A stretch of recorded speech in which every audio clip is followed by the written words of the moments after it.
Hello and welcome back to Battle Hardened Munich. We are very excited as we have been making our way through 8 rounds of brutal Swiss gameplay that really left our players battle hardened, and now we have 8 more players remaining for claiming the title of winner of.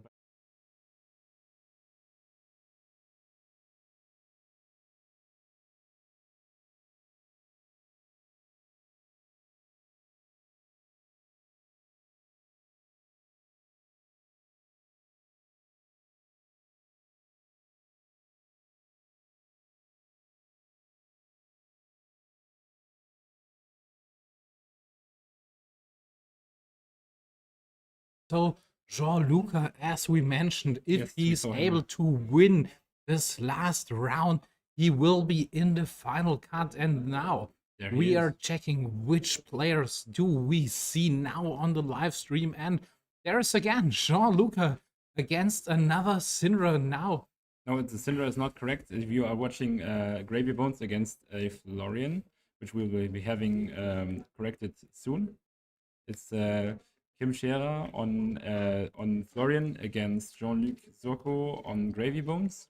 Kim Scherer, a very well-known player in the German community, has been having a lot of success as he's not one of the longer playing players compared to others, but he has had the time he has been playing, he has been very successful around here.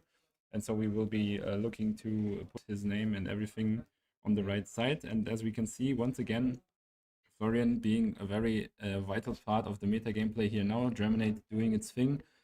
Even if it was not used for the success of Florian today as much, the fact that every Florian player can lean on it if the game goes long and they have to have another winning play that gets them across the line, that's what probably ignited the confidence for them to actually pick the deck. And now the best players are making the results that you would expect out of a top meta contender.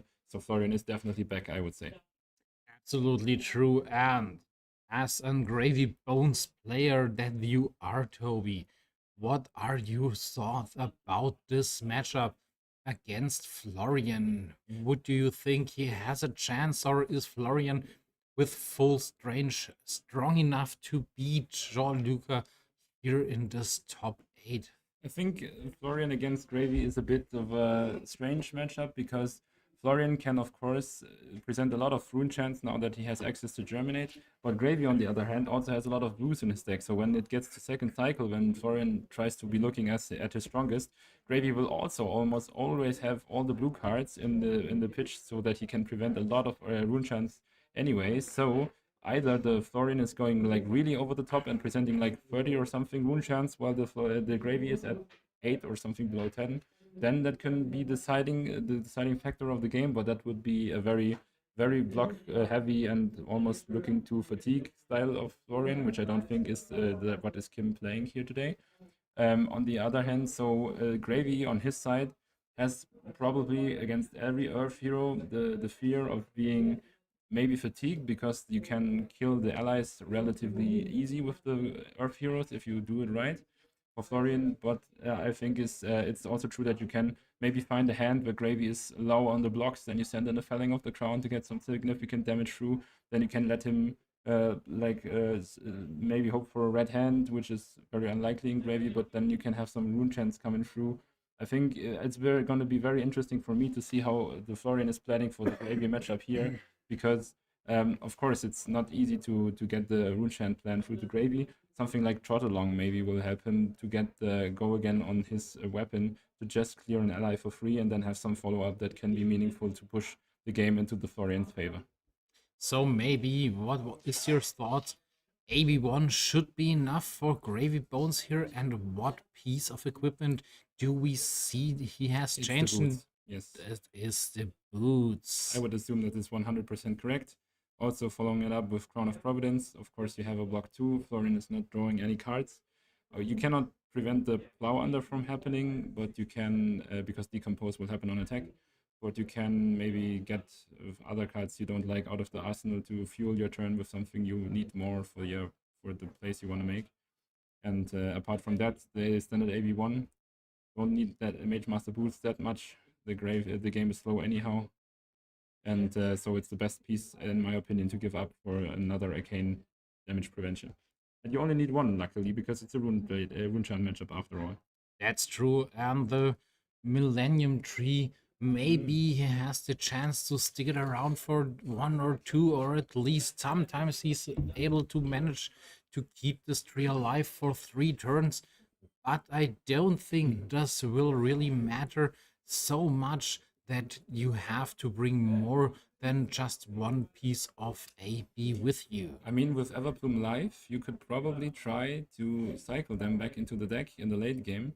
So considering you have enough boost to put up the one rune chant with the Grasp of the Arcanine all the time, that could be free damage that you can use right away. So yeah. All right. I think we need to tell the players that we are ready. And then we are happy to proceed with the round. All right, there was the sign for Yeah, the our 2 handshake. players. Fist bump was made, and then what can we see in this first round of our top 8? I'm not sure who's going first, but I think when we see the tunic counter sticking up to 1, it will be Kim, and otherwise Jean-Luca will do the first turn. So we see a very interesting card in Gianluca's hand here, and it's a last edge effort, I think I have spotted.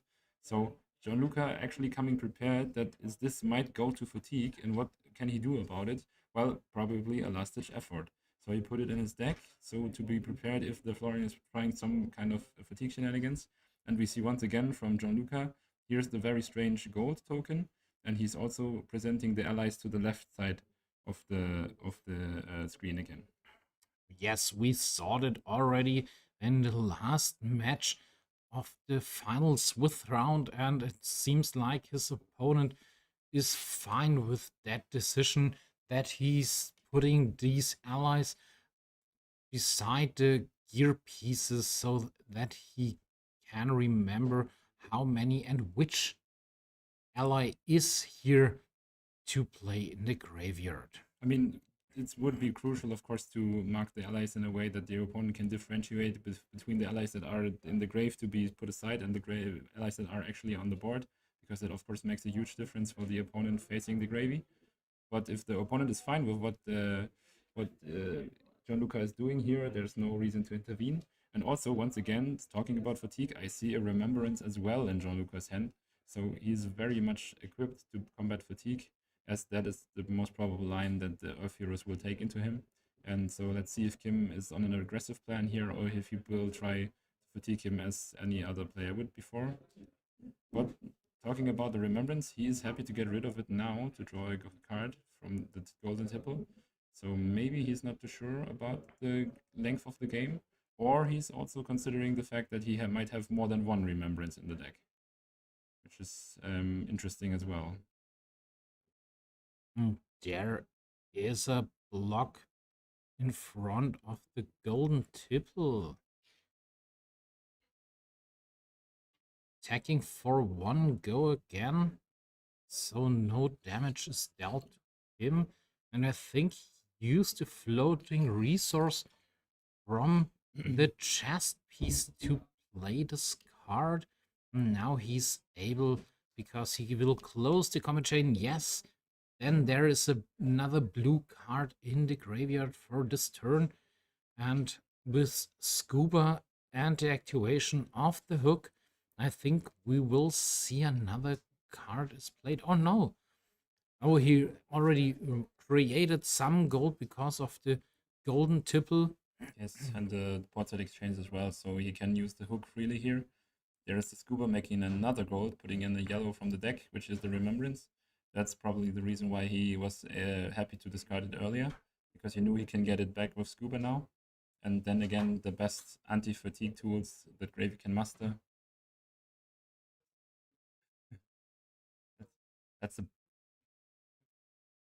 That's a bingo! Yes. As you wished here. Okay.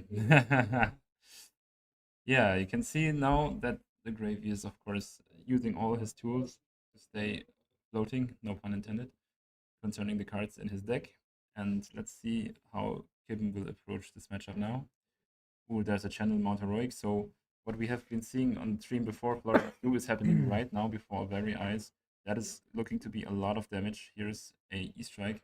If he does not give it go again and he does not draw a card, so it's a 10 going straight to face. So Kim is saying, I know that the long game is not in my favor, at least because I don't think I can put enough rune chance through to put you under serious danger. So I will just bank on you having not the best cards to block or losing too much value pieces out of your deck before I start maybe going into a longer game, and therefore presenting 10 right off the bat. Yes, and with these 10 damage presented from Kim, Jean-Luc has to decide which card he will use to block here. And with the defense reaction, Nice. and he's able to find an ally on top of the deck. And I think he didn't have this information right at the moment. Yes. So he's so lucky to find one ally to only receive 1 damage, was able to send another ally to the graveyard, and he has still 2 cards remaining in his hand, 1 card in arsenal, 2 gold, and still Scuba is on the board. It's looking pretty well for Jean-Luc here in this position. I mean, he's made a very good defensive play here. Let's see, because the channel Mount Heroic will stick around for Kim for 1 more turn. I'm very curious to see how happy he is to take damage here, because taking damage in a meaningful way here would probably really tell the opponent that he is not planning to do the fatigue route, at least so far. And this will be a much more aggressive trade-off than we could have anticipated if Kim were to go that route. So, what will Jean-Luc do now? Think he will pitch a blue to crack a gold? Okay, the saltwater swell is pitched, Just but a scuba attack? No, it's no. not a saltwater swell. 2 blue saltwater swell. Find a tip the barkeep in from top of the deck. Yes. So 1 go again here, and he has 5 resources floating. I mean, with the channel, the Mount Heroic on the board, there's no way the 5 resources are not meant to place a chum on the board, just to be safe if there is a felling of the crown or any over-the-top attack next turn, so that Kim has to divert this precious damage he's putting off of the channel Mount Heroic to something else than Jean-Lucas' life. Yes, and after he will close the combat chain, so with these 5 resources, it's easy for him to play this chum from his graveyard. So, hard decision here seems to be for Kim to block or not block this 1 power attack.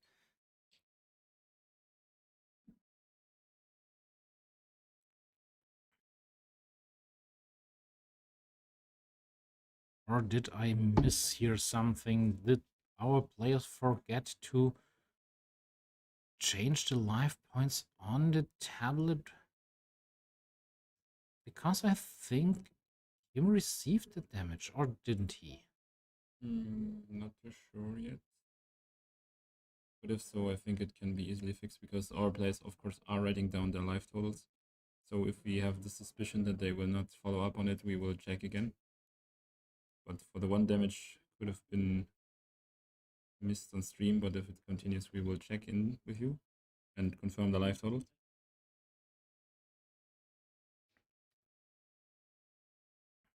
We will check this as soon as we can with our team here. So, first things first, Tunic up to 2, pitching a blue card for the grasp of the Arknight, creating a rune chant, and he's facing right at the moment 3 allies. Jean-Luc has made a big board here to swing next round with his allies, and he is able to block with his hand. So what can we expect here from Kim? Ooh. Once again, we are seeing the anti-fatigue plan unfolding from Gianluca. There's a Whaler Humperdinck hitting the graveyard, getting ready to be played later on in the game. And now the Chum has been activated, so this Command and Conquer for 9 is going anywhere but the Chum. And he has to decide on the Rune Chant prevention first. Let's see what he does.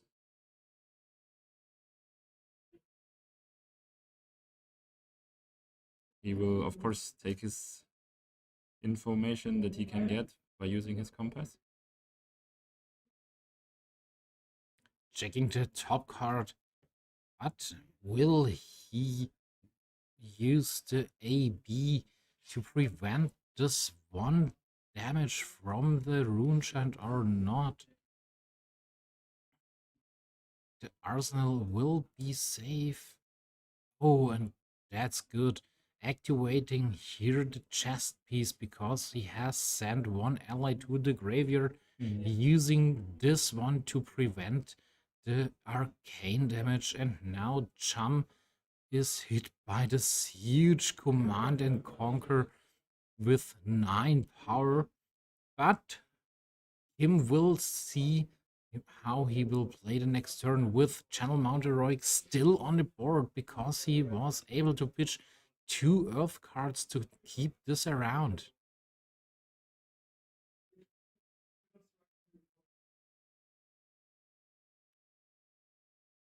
Our judge saying why the resource dice has been used to mark the amount of gold that is on the table, because there is an abundance of dice sitting next to the streaming table. So there's rightfully the question why the players are not using those dice. And now it has been fixed to be shown by that one arcane damage on the gold, basically saying it's just 1 gold. And now we move into Gravy's turn again. Here's an Avasti, exactly what you want to see when you have multiple allies on the board, because it means that you will at least get 2 ally attacks off this turn. You represent another on hit, make a gold, and therefore you can really take advantage of huge numbers that Gravy cannot always perform, but when he has a board like this, he absolutely can.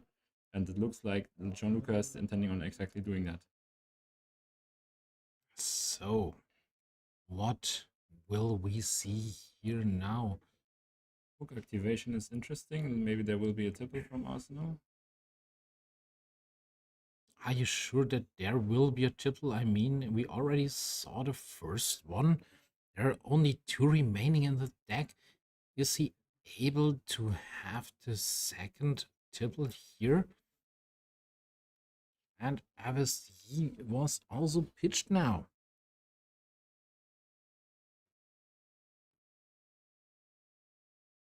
For an attack with Scuba. Sending back the way the Humperdinck, not to have it being banished by some kind of effect, or just not caring about it so far too much, because he can easily put it back in the graveyard later in the game. And now he gets the gold of Scuba, which he needs much more now. And there's a 4 go again attack that will make another gold on hit.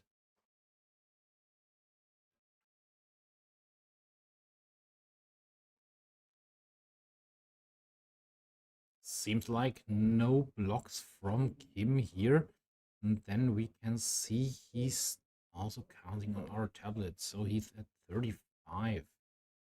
Seems that the life totals have been updated. And another follow-up with Sawbones coming in.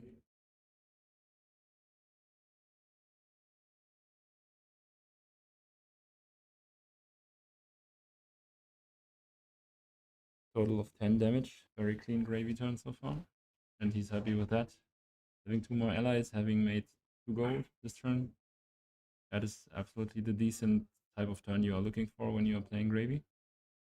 And yeah, Gianluca can be happy about that. But he also has used 1 Avasti, so he will not have that easy access to multiple ally attacks in future turns.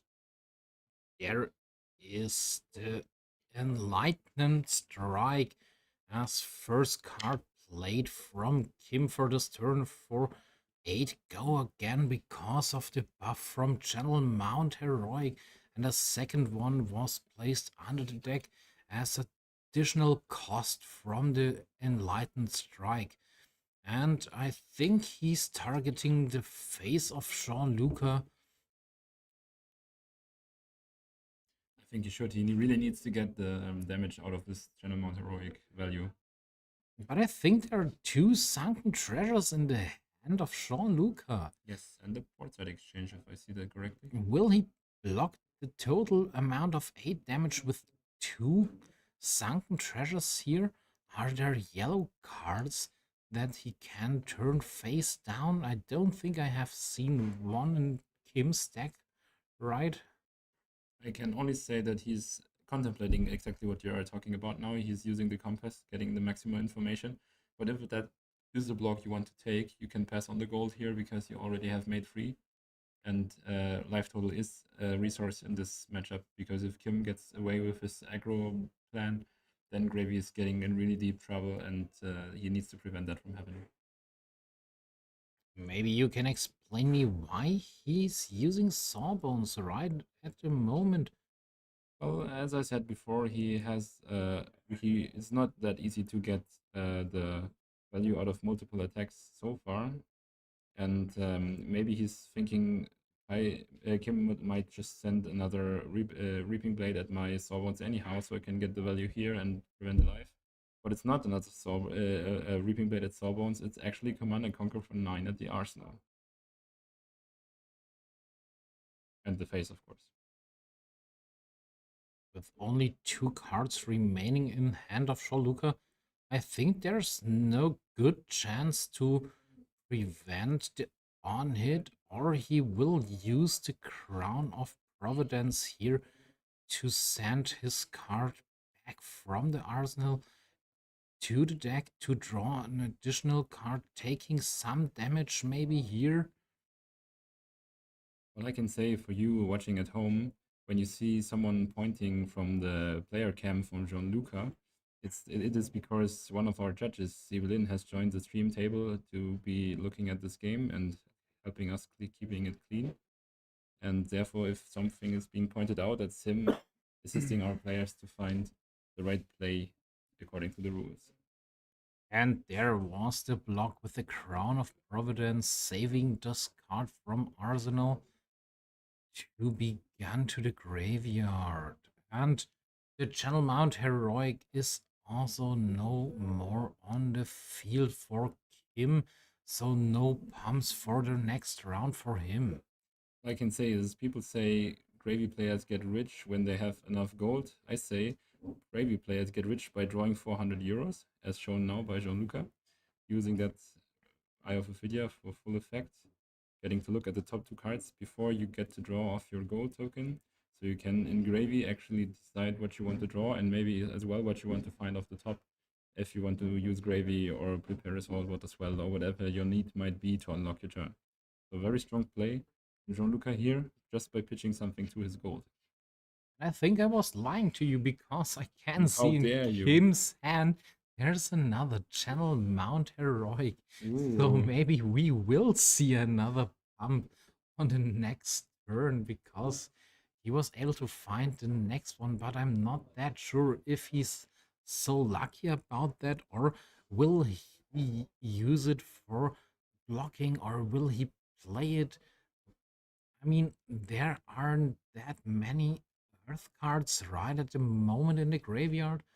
There's only the Channel Mount Heroic, I think. And with the Plow Under, he will also not be able to decompose.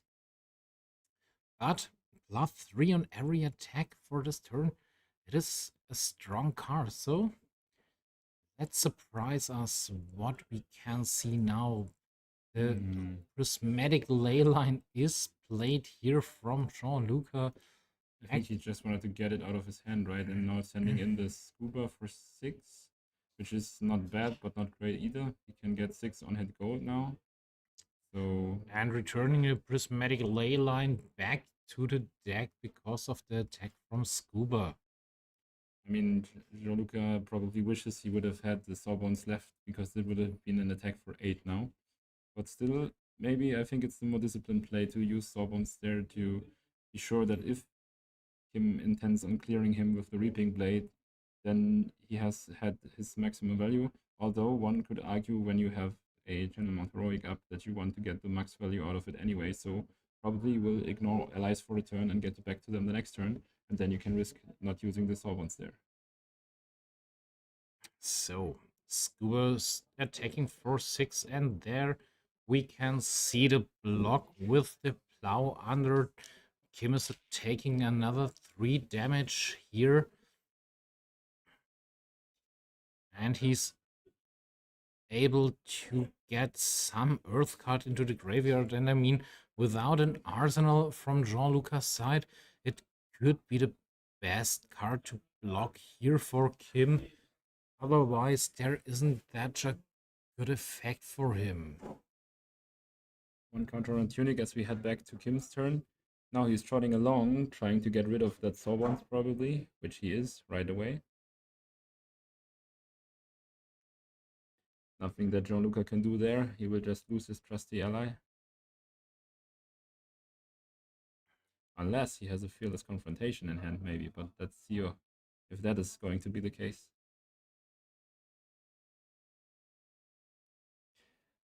I think Gianluca is playing with 4 gold at the moment. The 4 barely visible on the arcane dice, but it should be turning into 3 now. It was a so 4, yes. and now it's down to 3. Using it to activate Gravy and get another Rigor Mortis in his graveyard for later usage. Now Sorbonne's dies without activation, which I think is a style miss, but doesn't impact the game whatsoever.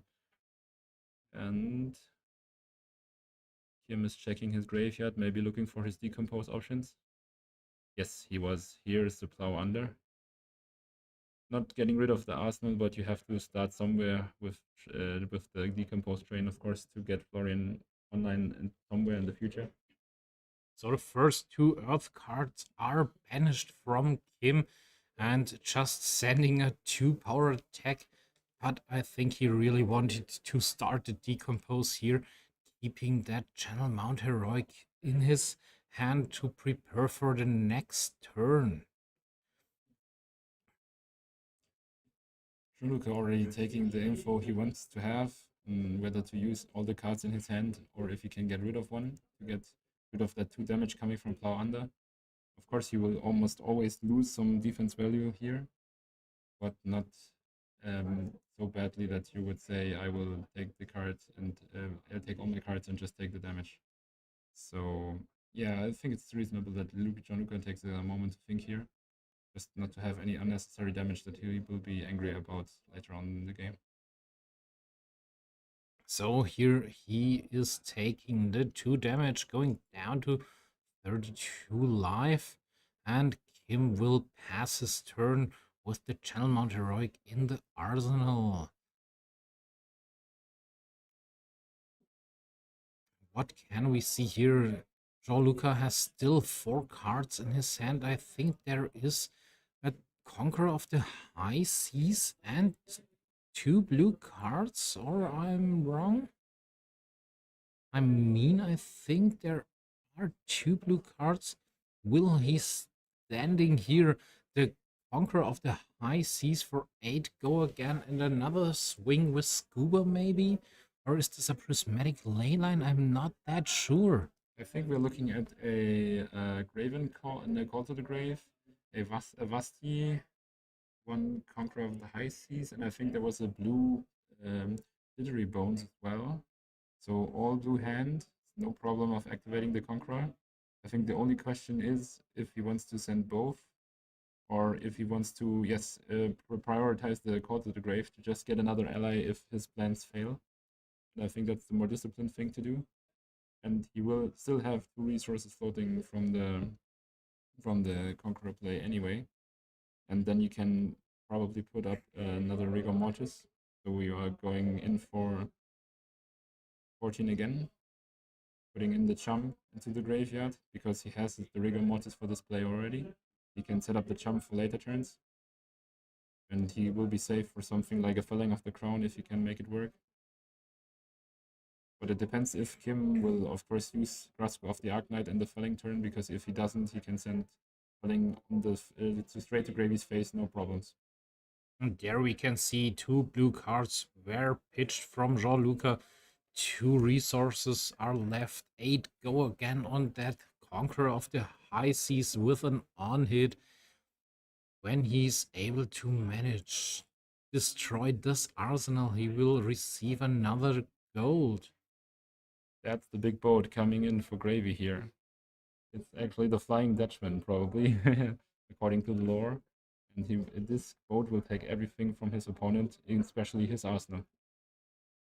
And with only 2 Earth cards right at the moment, Kim has not the chance to use the boots for prevention. So,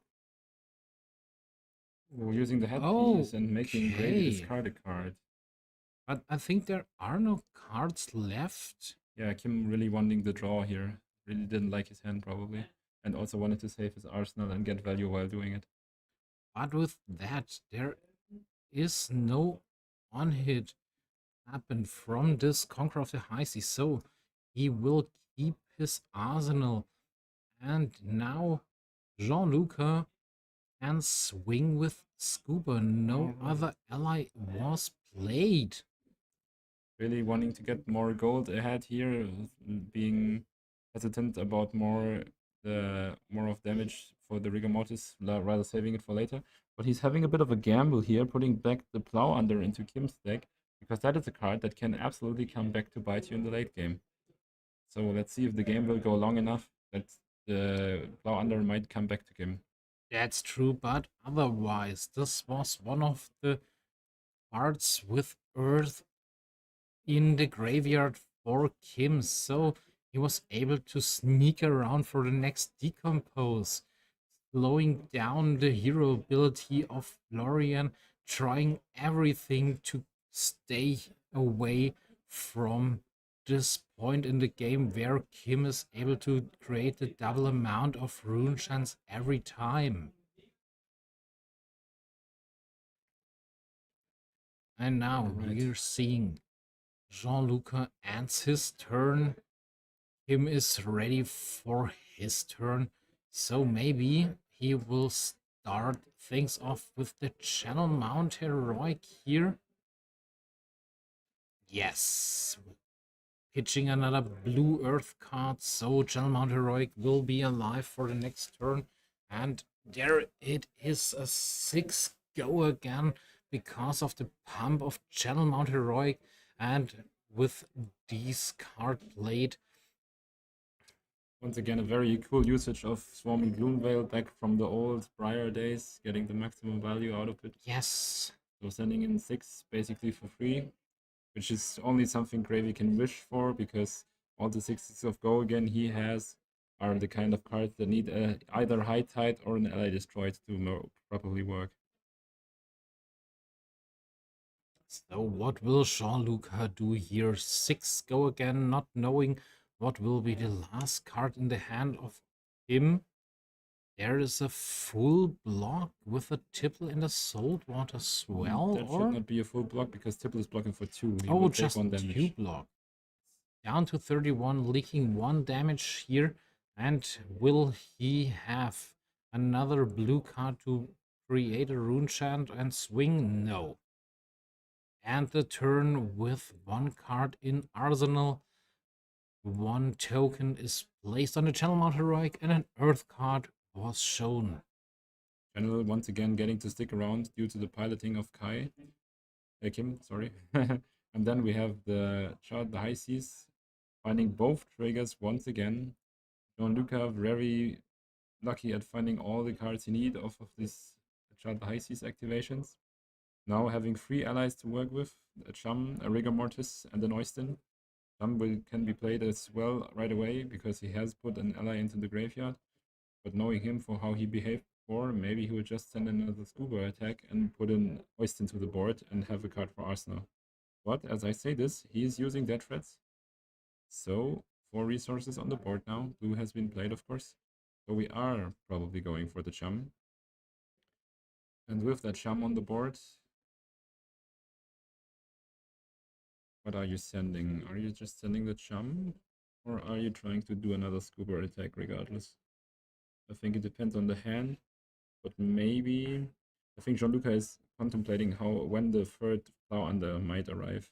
So that if there's a point to putting a card in arsenal, or you just use it on your turn, not to give Kim any targets for plow under. Focus activated, making gold on the next attack. So there's the blue pitch, another Scuba attack. Once again, creating gold, putting a blue back into the deck. Now he's taking his allies. As some in the chat pointed out, I think there might be another leyline in his graveyard, but he's preferring his allies maybe, or just plainly trying to get the allies by the time he needs them. I'm not that sure. I think he had put back the prismatic ley line with Scuba already, but I can be wrong. And there is a second one in the graveyard. Yeah, I think no Gravy would voluntarily give up some allies he has already put in grave. So the solution must be that there is no Leyline anymore in his graveyard. But yeah, I also missed when he got rid of it, so Now he's checking his graveyard. Maybe we will see a shocked face because he will find a prismatic ley line, but I doubt it. still a poker face, no reaction in the face of Jean-Luc. So when there is a prismatic ley line, he's a good player and don't show us that he has mistaken this. And as someone in the chat is rightfully pointing out, 8 gold is now on the side of Gravy Bones.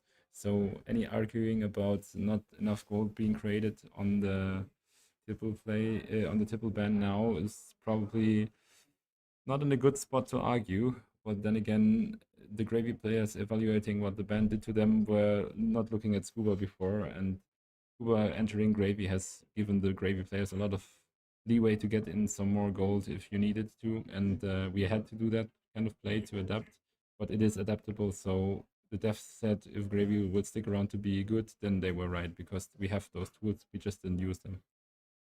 And there we can see the first copy of Arcane Seed live, creating 2 Runeshine tokens and 1 life gain from Kim here.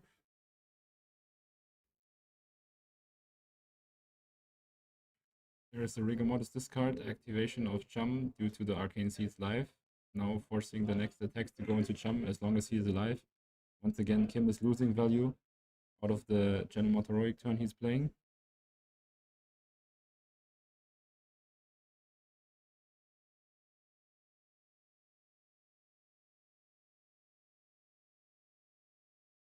And now we can see a 6 power attack pumped the Channel Mount Heroic, but I can't really see which card this is.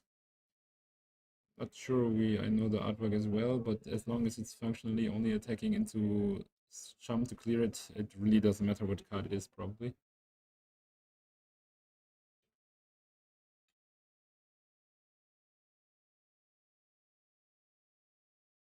And there we saw the Gravy Bones activation. Draw, discard another ally, and here the Eye of Ophidius pitched a second time to prevent the 2 rune chance. Now Jean-Luc is able to check the 2 top cards of his deck, preparing himself for the next turn with 7 gold right at the moment. There is a big turn he can be done by him. And that's the power of Eye of Ophidia. Prevent 1 arcane, scry 2. Very, very strong.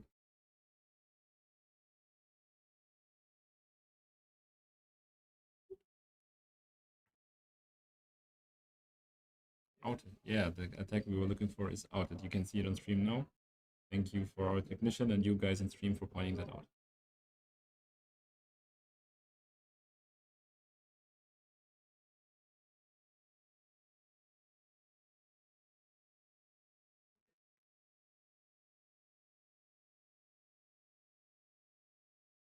So Chum is cleared and Kim can play the next card, and I think I saw the next attack 3 go again here, and it will be pumped up to 6. What can we see? Kim really is a good player in my opinion.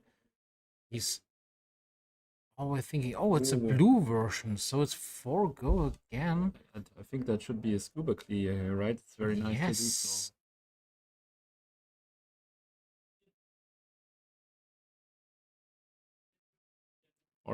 Or he's saying Scuba has made so much gold that already I don't care about him at the moment anymore. So 1 damage for Jean-Luc, no attack for Scuba right at the moment.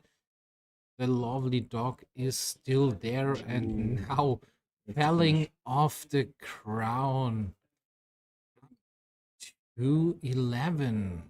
Getting the jump to really open the floodgates, and here comes in the felling of the crown, being like, knock knock, can you block me? And the answer is actually no. Banish 2 more earth cards. That felling of the crown will have the pump by itself and pump from Channel Mount Heroic.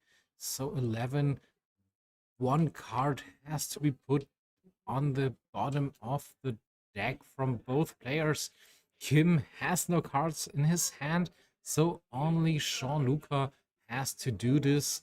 And now he's receiving 11 damage, going down to 19 here. 19 a pair for both of our players. Now we are entering the later stages of the game. Florian should thrive here, but Gravy also, as we said, has access to a lot of blues, and he's also been preparing for the fatigue late game plan as well. So now we can see both of these meta-relevant heroes putting up their best late game, and we can compare who will come out on top.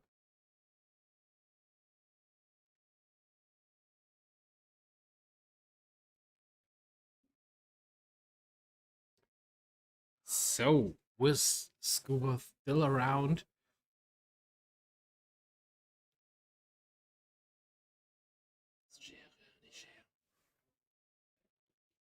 with Scuba still around on the board, Kim will play the next card.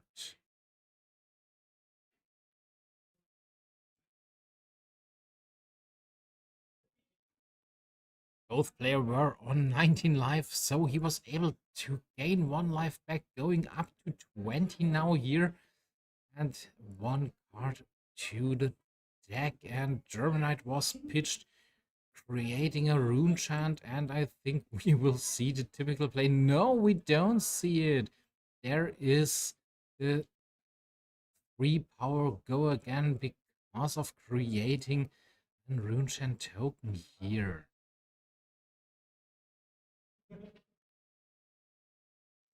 3 go again. Your better reaping blade. It's the same, but it's better because of the inherent go again. Let's see if this is just a follow-up with another reaping blade attack for free, or if Kim is trying to do something else with the last card in his hand, but I doubt it. I think putting up an arsenal really helps Florian here getting over the defenses that Gravy might present. So I think Kim will probably use that to his advantage. And we have another Gravy activation. No, it's a Compass activation so far. You do spot another Whaler in the hand. Maybe it's the same Whaler from before who has just been cycling around. Then there's a Conqueror, and I think I saw a Swabby as well. And a Saltwater Swell, I think it's in red. Yes, looks like it. So probably not the best hand to get off Conqueror, but not the worst hand either, maybe. But you are lacking a blue, and you are lacking like a blue plate. Maybe you send in the Saltwater as well, have the blue to then attack with Scuba, presenting 7, putting another yellow back in the deck, making another gold, and then arsenaling the Conqueror. But yeah, at first, here's the Reaping Blade, as predicted. Now 3 power hit. Were you able to spot the last card in the hand from Kim here? Or do you already also not know what card he has left? I don't know, yes. I think it's going to be his Arsenal target for sure, and hoping for something better later on. Maybe it's the third General Mount Heroic, but let's not call that yet. I think he had put it on the bottom of the deck with an Enlightenment Strike a few turns ago, so I don't think they are already in the second cycle. But there is another felling of the crown. So what will Jean-Luc do here? He has a full hand.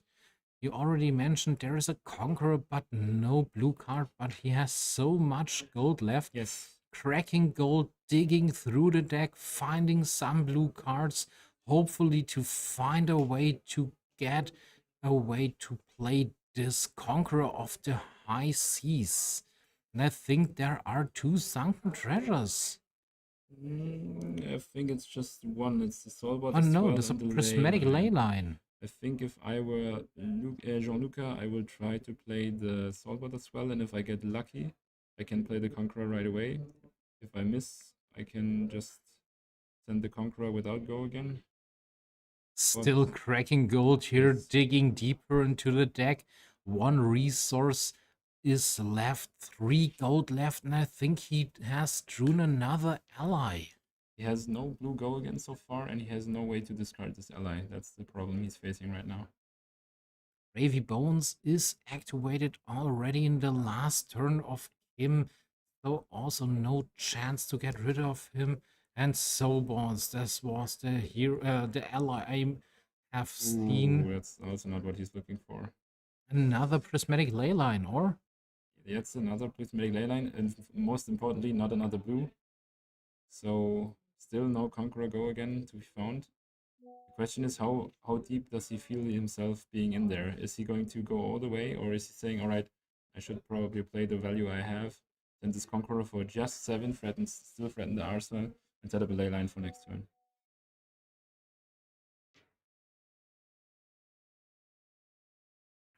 I think in this position with only 2 gold left now, he's thinking, what should I do? Should I really want to pitch here another card to draw from gold this next one to find at least another blue one? Or no, he's Ooh. playing 2 prismatic ley lines, Yeah, he's popping sending the. this saltwater swell now, and he's hoping, he's really hoping there is no blue card on top of the deck.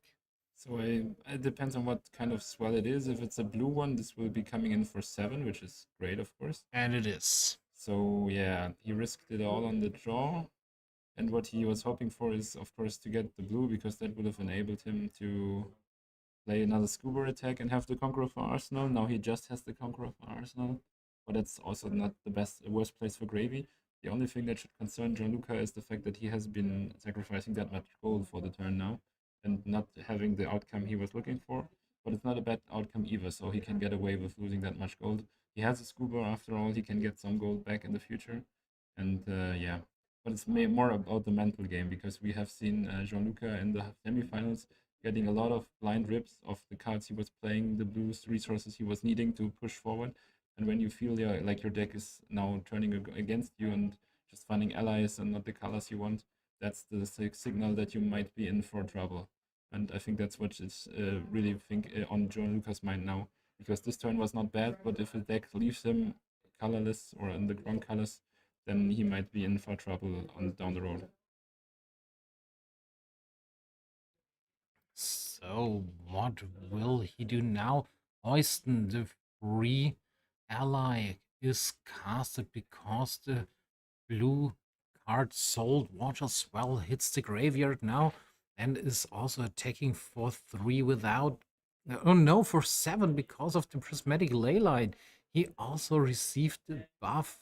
He's the yellow attack for the turn, so 7 damage, and Kim is okay, I will take this. And it's going down to 10. We are at 10 versus 13, but Kim has 4 cards in his hand. I think the Rootbound Carapace was played from Arsenal, and if I'm right, now he has 6 cards with Earth banished already in this game, and I have seen a Felling of the Crown in his hand last turn. Yeah, this could be the time that Kim is really shifting into the highest gear, saying, I will get online right now and I will make the most value out of that. And so now we are looking at potentially 10 damage coming in, if you are right, and he's playing the Felling right now, which will also result in a decompose. And maybe that will turn on the hero for him. Oh, it's also very good. Here's Swarming Gloomveil with already 2 of the auras being made. So 2 effects are live. I think he will not bother about the Scooper anymore as well. No, I don't think so too. So 2 arcane damage and 4 go again. with a life total of 13. Jean-Luc is thinking, will I crack another gold here to draw a card with gravy bones and discard one? And the answer is yes, going down to 1 gold. What did he find here? I can see another scuba in his hand. The jittery bones thread we already saw with the saltwater swell is also in the hand. And I think remembrance was also there. He's not sure about the scuba, the remembrance, but it's a really strange now because he's putting the remembrance also in the pile from the allies, and Yes, both Kim is players pointing it out, recognizing yeah. this card should be in the grave, not with my allies. I can say Remembrance is a strong ally, but not the Necromancer ally after all. So, yeah. So, after this Gravy Bones activation, we still have to decide, will Jean-Luc take the 2 rune chants and is going down to 11, and there is also another hit for 4, or will he use the AB from his boots to prevent the damage, and also will he block here? The 2 arcane damage are prevented with the scuba pitch. 1 dog is enough for me, in Jean-Luc's opinion.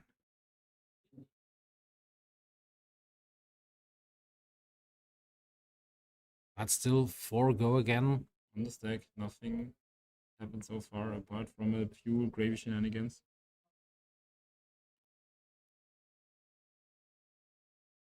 And now it looks like he's happy to take the damage. Now Kim moving ahead in life total, which is bad news for him using his Reaping Blade on the life That's gain. true. But still, he's happy to do so because I think he's getting on the offense now. Is the felling of the crown. There it is, coming in 8 for power. Decompose, so Jean-Luc will lose 1 card from his hand. And with remaining 9 life, 8 power attack is really, really big right in the moment. But the problem that Kim will see soon he has to face is, yeah, Luca could be going down to 1 and send the Conqueror back, but I think that's too risky considering how much explosive damage Florian could still have on the deck. So yeah, I think that's the reason why Gianluca is putting a real thing to this, because he's very tempted to just play the Conqueror from Arsenal, give it go again through pitching to blue, and then send Oyston afterwards, which is good damage. 11 damage is Kim's life total. But Kim has the well-grounded still, has 1 more block on the Arcanite, on the grasp of the Arcanite, so it's probably the nothing enough to force Kim's hand, and by that he cannot justify probably making this Conqueror play. He will just probably block out what Kim has to offer, and when he does, he will not be able to play that Conqueror from Arsenal. So I think we will see a block for 6 going down to 7, and then he will probably just pass the turn with an Oyston attack. Both players are checking the graveyards and the banish pile. What cards are remaining in the deck? What can Jean-Luc expect next turn from Kim here? So block with the hook and both remaining cards in hand. 1 damage is going through, and Jean-Luc is going down to 8.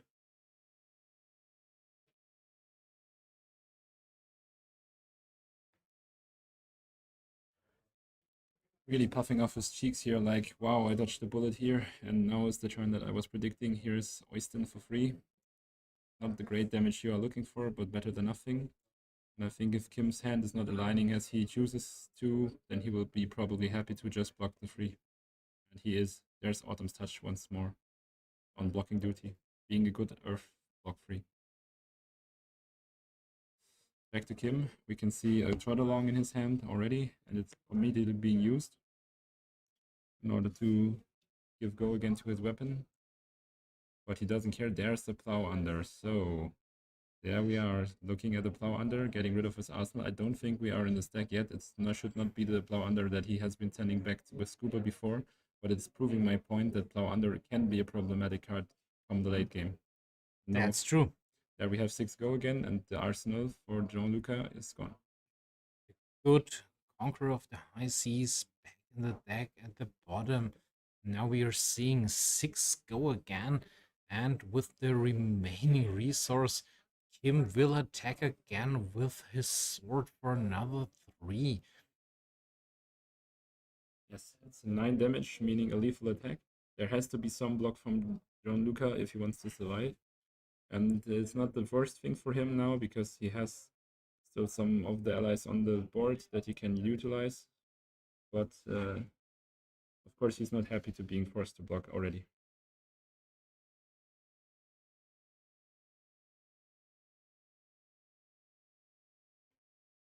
Gianluca is cracking the last goal because of the hero ability of Gravy Bones, discarding that one non-block card in his hand. But what a non-block card it is. He is throwing away all his riches, the riches of Tropple Downey. But I think it's the right thing to do. The spot for riches has passed somewhat. But still, again, we are looking at the no gold Gravy right now. We have Scuba ready to make some more. But at the moment, one would think the riches are a very good card to have, but not as good to take the damage here, because you are about to die to that damage that Kim is presenting now. So full block was made here from Gianluca. Now the Reaping Blade swings there again for another 3 damage, threatening the life of Gianluca again. Will he block this sword now, or will he just accept it going down to 5? But there is the board side exchange block. Yes. So yeah, Luca was maybe contemplating if he can just take the 3 to have a Scuba attack now, put something yellow back in the deck to get another gold, and then have that port side exchange in Arsenal for later, because that would have meant if he were to block out the full hand, he still can draw the 1 card out of the port side exchange coming from Arsenal, and then maybe having played a blue and maybe getting something else, then he can play another ally maybe to put more damage across. But once again, Gianluca not being afraid of the plow under in Kim Scheerer's deck. He's just putting them back and hoping that the game will not go long enough to see them again. So another plow under is put into the bottom of the deck from Kim here, with the attack swinging in for another 4 attack.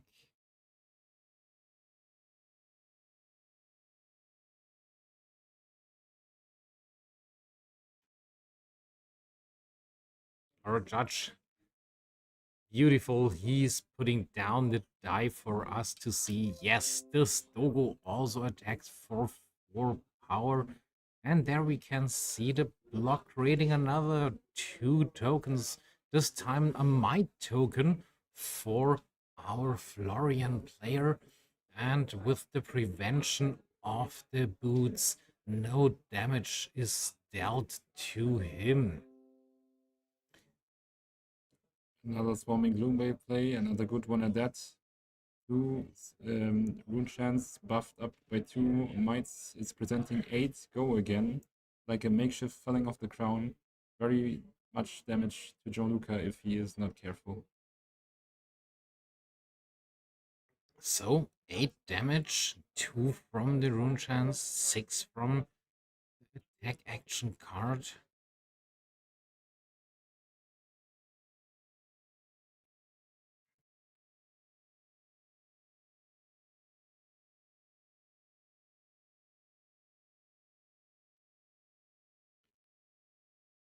Yes, the HP counters are just down for a moment. Our technician is working on it. They should be up and running in no time. While we get this going again, here's this card of Scuba. And there are the life points back. We are really sorry for this. So yes, everything is fine again. Gianluca 8 again. So it's a lethal attack on the stack with go again.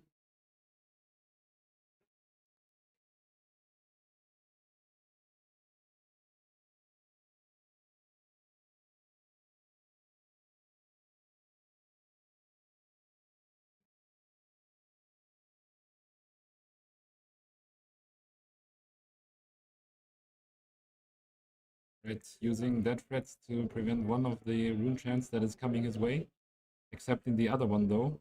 And now to the 6th physical arcane still presented by that swarming gloomwell. I see another precaution to the wind. There is a murderous rebel. There is Chad the High Seas. And another Chad the High Seas maybe.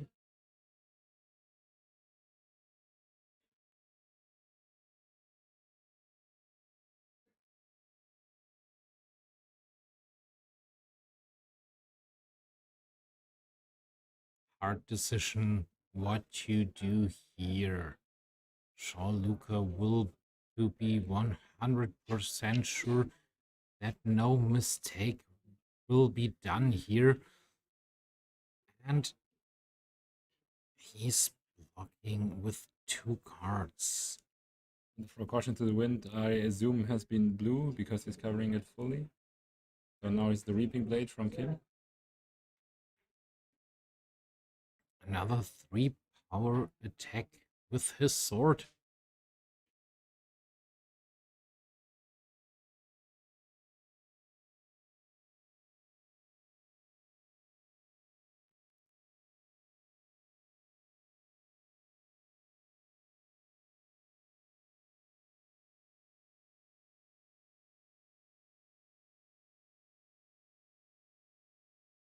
Yeah, Gianluca really not wanting to give up any more cards from his hand, but he feels like he's forced to on that spot.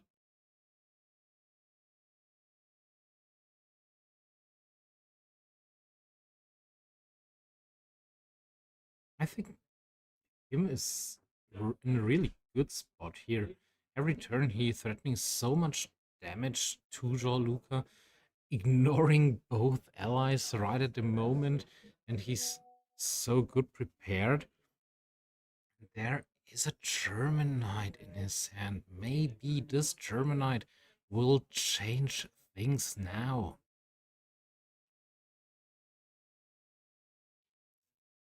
Also, with the counters on the tunic, maybe the next turn will be that turn Kim was waiting for.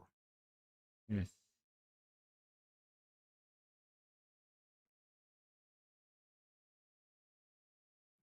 And here's a scuba attack coming in for 4.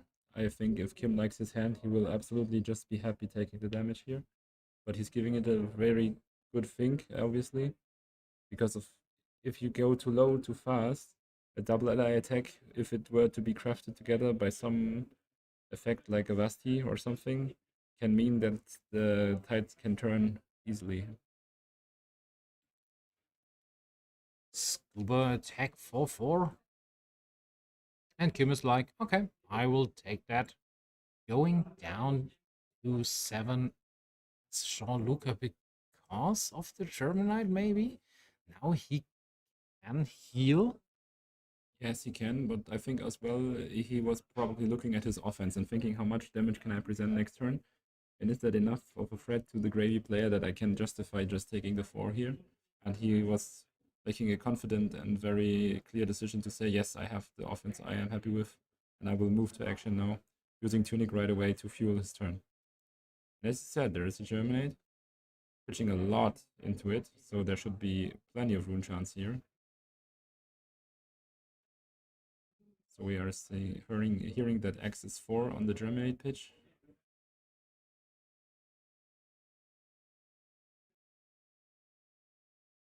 That is 10 rune chance made right here. And of course he has the one for the Reaping Blade as well. So we are looking at 13 damage on the Reaping Blade attack. There's that famed late game Florian that we have been warned about. Oh no, never mind. The Germinate is not yet, has no go again so far. So it's just the setup of 10 rune chance. But still, 10 rune chance when your opponent is at 7 is a very significant threat that the Gravy player has to address now. I don't remember if we have seen a Chum in Graveyard. I think Kim has been looking for that last turn. So if it would have been there, it would have 100% be part of his calculations. And yeah. Getting back to the old rune bait plan, just forcing a lot of split damage through, and that will sometimes just win you the game like that.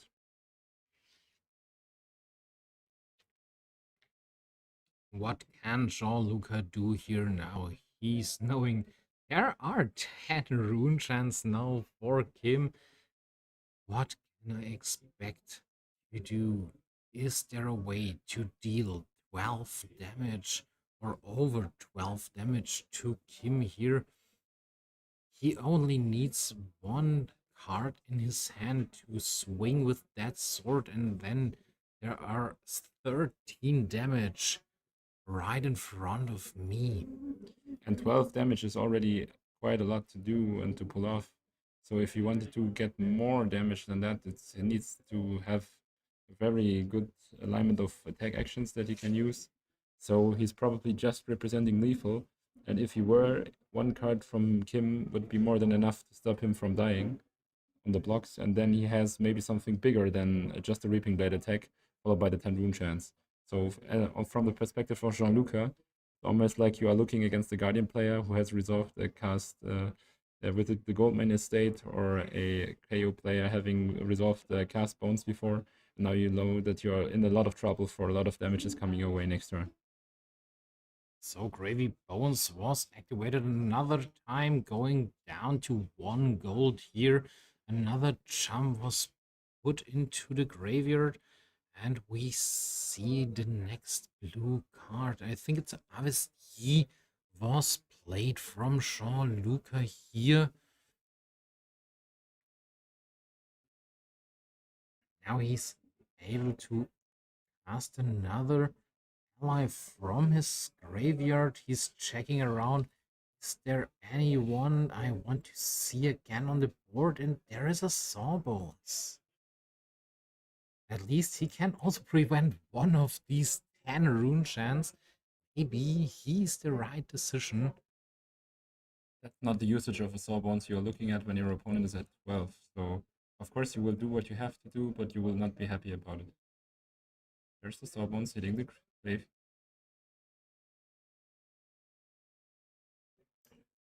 One resource is created because of the chest piece here.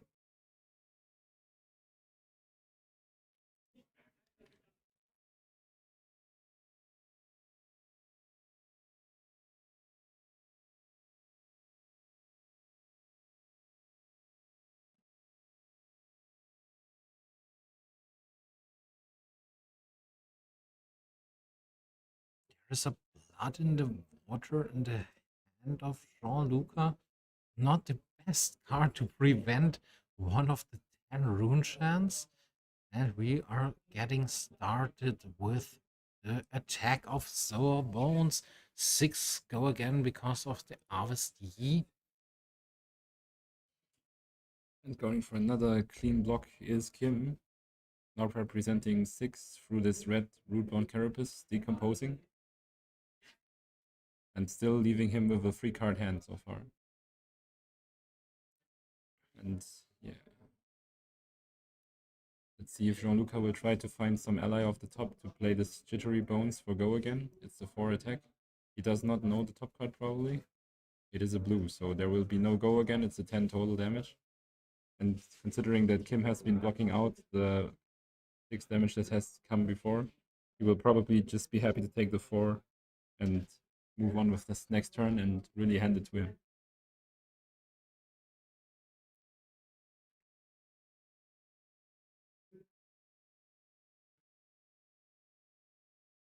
And I just want to say thank you for all of you 402 watchers right at the moment in our live stream.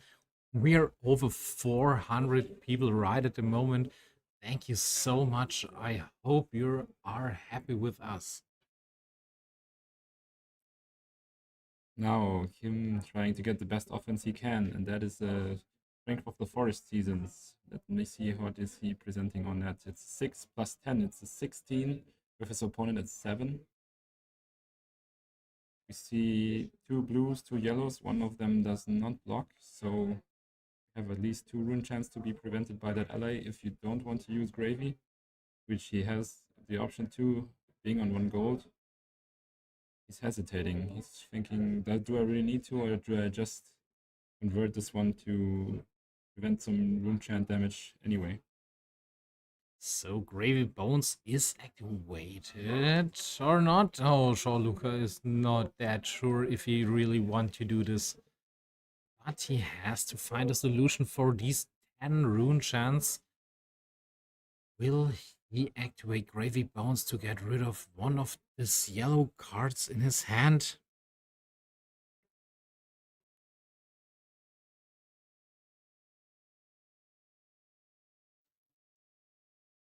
Thank you so much, guys. We are very, very, very happy that you are happy with us. And no, this is the first round of the top 8. So the quarterfinals, so to say.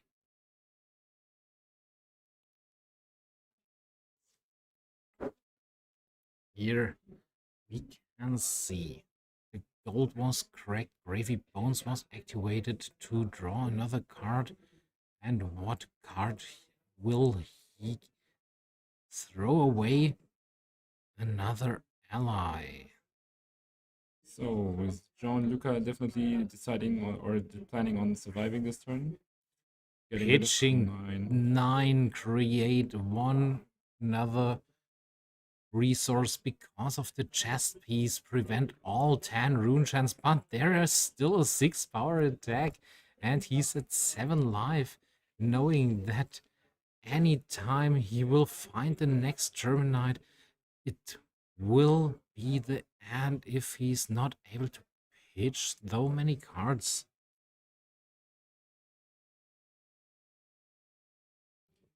What can he present with the 1 card he has left in arsenal? Oh, it's a defense reaction actually, so he can cover up the damage fully, but he gives Kim another go at a free turn to do whatever he wants. And he can also use the Oyster to attack next turn. That's the advantage that Jean-Luc has with 1 ally on the board that is not costing anything to attack. And he's using that right away, giving Kim the time to think on his blocks while he's thinking on his pitch stacking. There are Arcane Seeds live in the hand and also another Terminite. And the block card who can create 2 more Might tokens. So what will him do here? Will he just block with the block card, creating 2 Might tokens? Yes. Give me that 2 Might tokens for my next turn that I can kill you finally. Yeah, Kim basically signaling to his opponents, I will have another uneasy breakpoint for you to cover up if you don't want to die every single turn now. Or at least I stacked towards that kind of endgame, and now you will have to check for it every single time.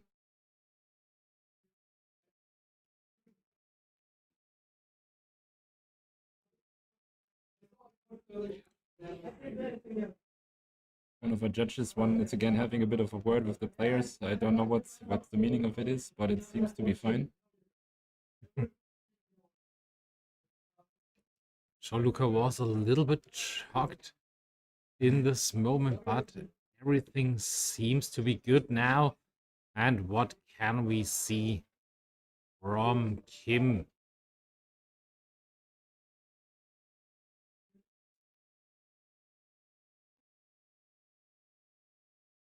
Two rune chants were created.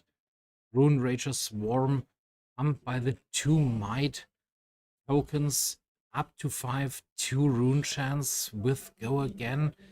The Terminite was pitched, and I think there is the Arcane Seeds live in the hand from Kim here. After this attack, he can break the combat chain, creating another 4 rune chants, gaining 1 life. Oh no, he can't gain 1 life because he has 10 and Jean-Luc has at 7. And there's still 1 resource left for another swing with his sword. So What will Jean-Luc do here? Will he pitch a blue card to prevent the 2 rune chance with 1 resource left, or is he trying to sneak around pitching a yellow card, giving up no card or no resource, doing everything well, and there is a blue pitch, I think. Yes, obviously he's pitched 1 resource, is still floating. 5 go again on the board. 2 life would be to spare for our contestant on the Gravy Bones here if we were to accept that damage by blocking only for 1 card from hand. Oh, and he's moving the dead threats to block here. Might be correct, considering how many And the others are on the Sawbones, a full block from Jean-Luc here. Closing the chain, will we see the Arcan Seeds live played? Yes. Another 4 rune chance here for Kim. And with the remaining resource, there is another wing with the sword for 3 power and for another rune chance. Yes, Kim is basically saying I have lethal attack after lethal attack after lethal attack. And when you can one time not deal with that, you will just die on the spot.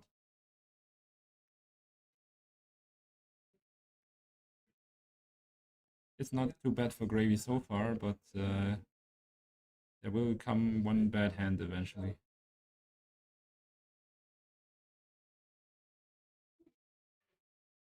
He will block.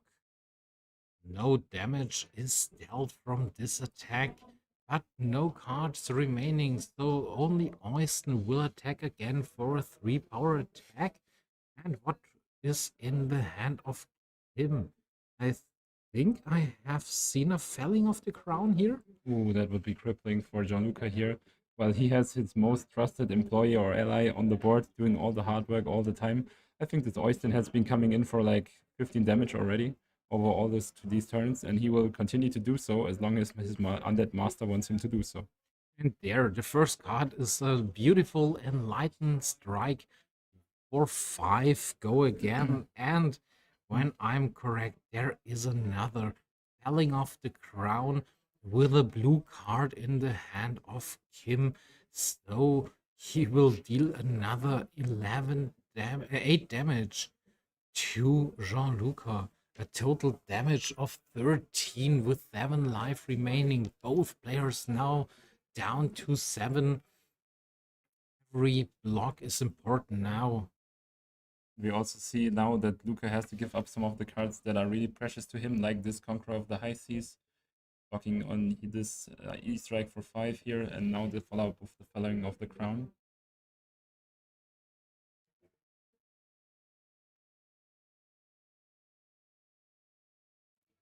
One card in hand left, and the Sawbones will block for 4, so that Felling of the Crown is coming in for 8, and 4 will be blocked, so we are going down to 3 for Jean-Luc.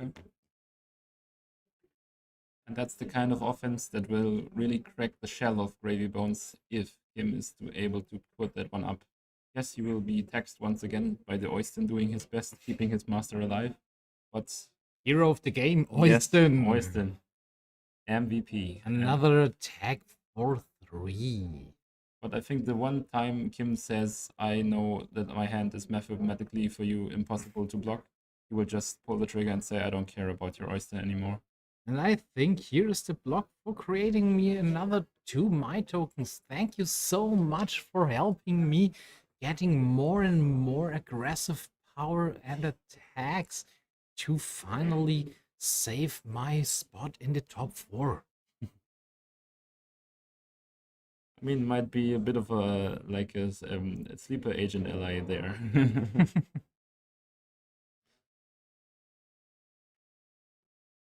So, Ever Bloom Life ready to be pitched this time for another Grasp of the Arknight play, making 2 rune chance. yes. That is already 4 damage out of auras. I think there is also Flourish played now, pumping the next My token. So another 6 powers attack action card is played. So 12 once again.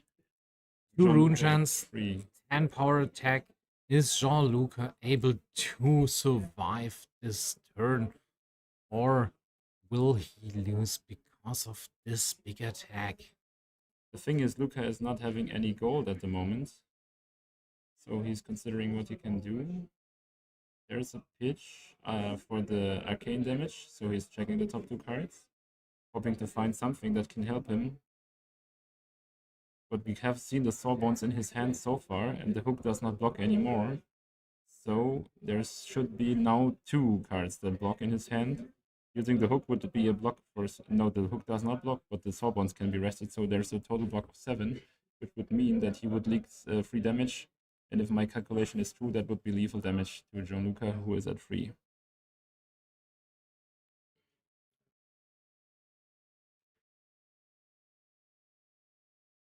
Seven live on the Florian side, playing 3 of Gianluca right now. The Florian sending in 10 after 2 rune chants have been prevented. But I do see a blood on the water now in the hand, so that is a block for 6. Plus the 1 card you have left in hand is a block of 9, so you can only see 1 damage leak here again. We'll put the Jean-Luca as Gravy Bones down to 1. And then he would have another chance at sending in this Oyster next turn.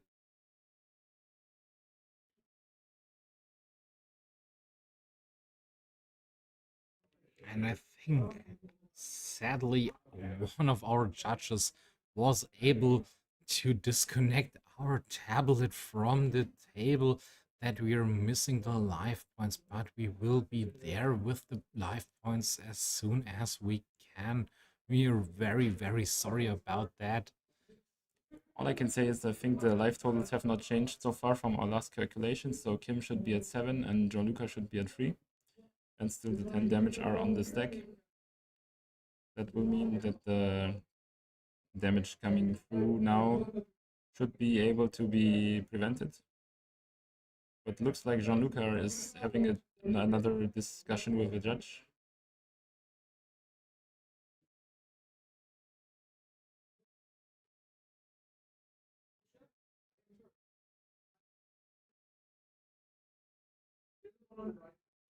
I think Jean-Luc was asking for a toilet break.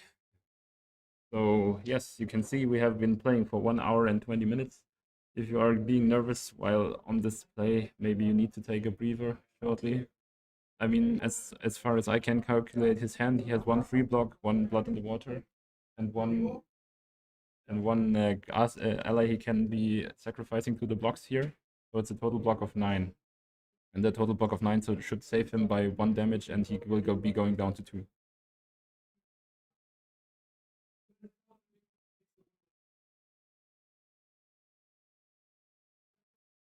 That is, of course, if he chooses to not use the Sawbones on defense. Because if he has no resource for next turn to use and attack the Sawbones with, there should be no reason for him to not use the Sawbones. Oh, yeah. Okay, so we have just been informed that due to the app malfunctioning at the moment, the life counters are shown by the 2 attack dices on the bottom of the screen. So we have our Florian player Kim at 6 life against our Gravy Bones player Jean-Luc playing at 3 life now. We still have the 10 damage on the stack, and it's about to be blocked by the defense reaction from hand, plus the Sawbones rest as well. Probably, I think.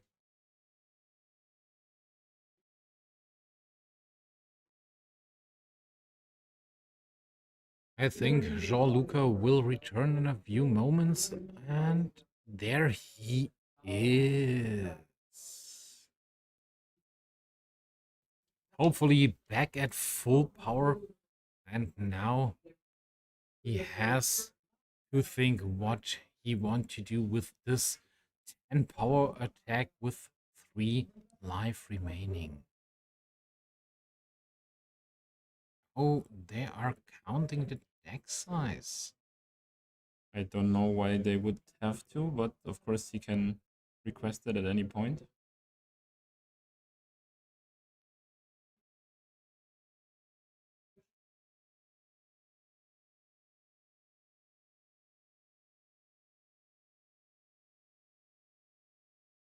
Yes, and once again we see in the hand of Gianluca here, there's a Murderous Rebel, a blue block 3, the Sawbones, and the Blood in the Water, so a total block value of 9 if he uses his whole hands for blocks.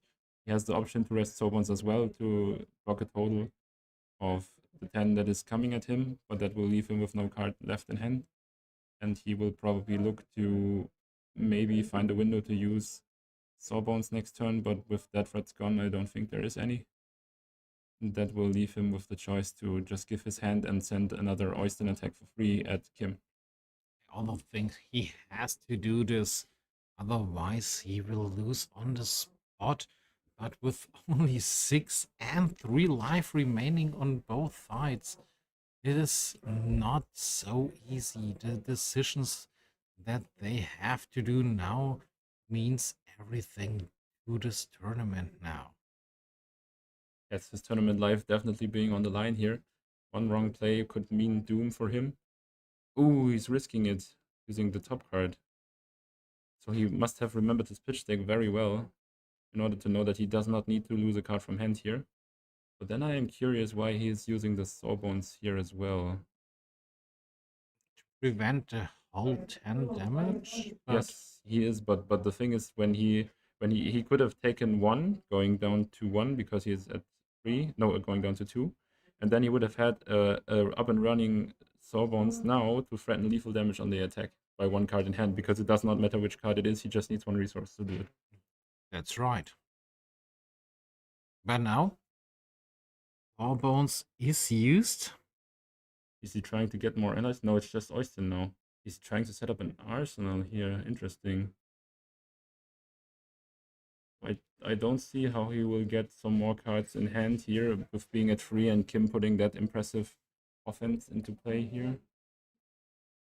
So he wanted to look at the banish in the graveyard now. But I don't see, again, Gravy fatiguing his opponent here. Because Kim should have a quite significant offense in the deck still, and as we remember, 2 more Bow Under that have been sent there by Scuba before during the game. That's true, and I think we're also missing 1 channel mount heroic. Yes, could be as well, but I think at this life points it could be some way difficult to set up.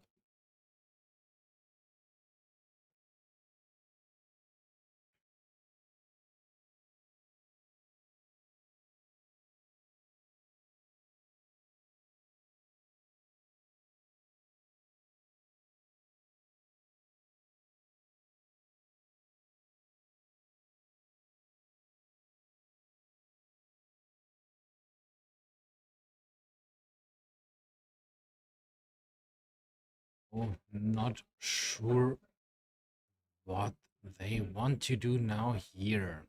Kim is deciding whether he wants to block another 3 from Oyster, I think.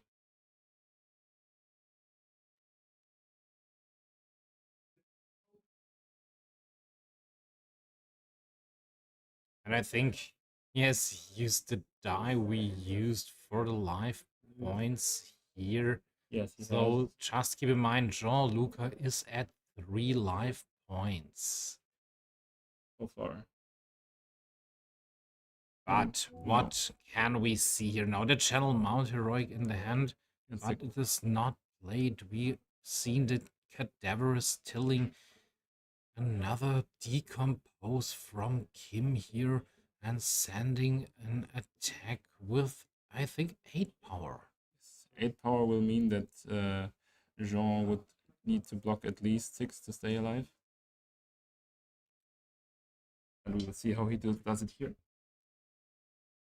So with Sunken Treasure and a Call to the Grave, I think he is able to block here.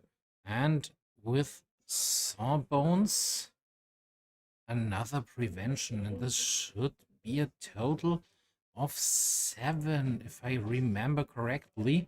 That means Jean-Luca is going down to 2 here.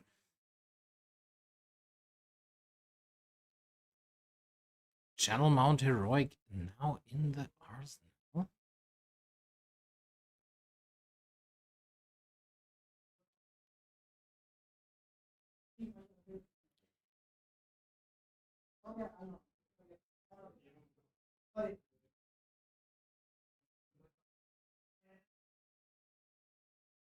Ooh, we see a swarming Gloom Veil in the hand from Kim.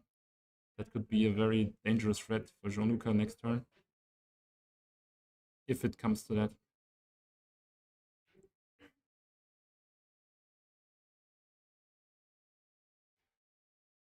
Kim has thankfully left his life point die where it is, so he is at 6. Yeah, and Jean-Luc has taken 1 damage, down to 2 now. Alright. So a bit easier for Kim now to get for the kill. Oh, 6 and 1, am I wrong? I think there was a block with Sunken Treasure blocks for 3. Yes. Oh, then he said 1 right. I'm so sorry. It was Sunken Treasure, Call to the Grave, and a prevention from Sawbones against this 8 power attack. So he said 1. I'm so sorry. Thank you so much.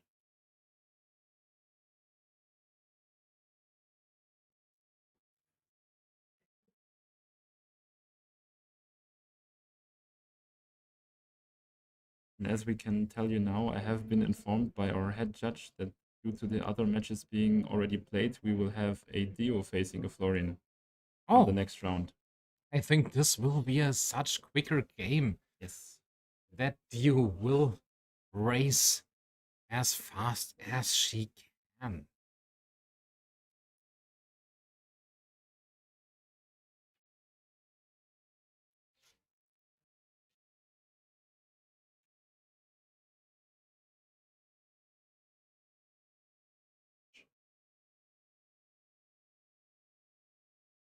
And now we see Channel Mount Heroic being played. Him saying, I have had enough of you blocking me out. I will try to go above and beyond now with all my attacks. So that's 6 with 2 rune chance, 8 again. But against 2 soul bonds now.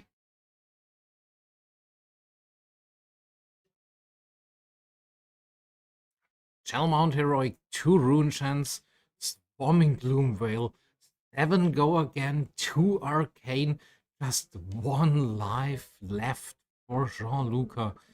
Is he able to survive this turn? There's still 1 card in the hand of Kim here. Maybe it is an attack action card, or will this be just a swing with the sword for another 3?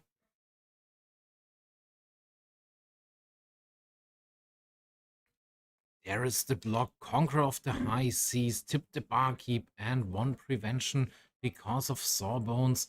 And now there is the sword, another 3 power swing. Jean-Luc is checking the top card, checking the last card in his hand, checking again the top card with the compass. And here is the 3 block from him. No more cards in hand for Luca here, so that will mean another attack of the Oyster is coming. Yes, 1 card in arsenal for Kim, 1 counter on Channel Mount Heroic, so this will be still alive. And there it is, 3 power attack from Oysten here again. Everybody thought this isn't that good of an ally, but as we can see here from Jean-Luc, Oysten always will swing when there's no card left in your hand. There's always a 3 power attack for him. Yes, I can say from everyone who has been through the Dromai days know what kind of power lurks within just having a free attack every turn, and it's not even about the Dromai days. Enigma was basically also doing the same. So a board state based ally or something that can attack every turn for free will guarantee the value and really help you on those long grindy games as we are seeing now. And Grasp of the Arknight is used for another 2 rune chance, and now there is the Plow Under. Pumped from the Channel Mount Heroic, and because of 4 cards already in the banish zone, so attacking for another 9. Jean-Luca at 1 life right at this moment. 11 damage coming in here, and I can tell you something. That is a plow under that has been sent back into the deck by Scuba before earlier. That's true. Will this plow under sent back from Jean-Luca himself be that damage that will kill him?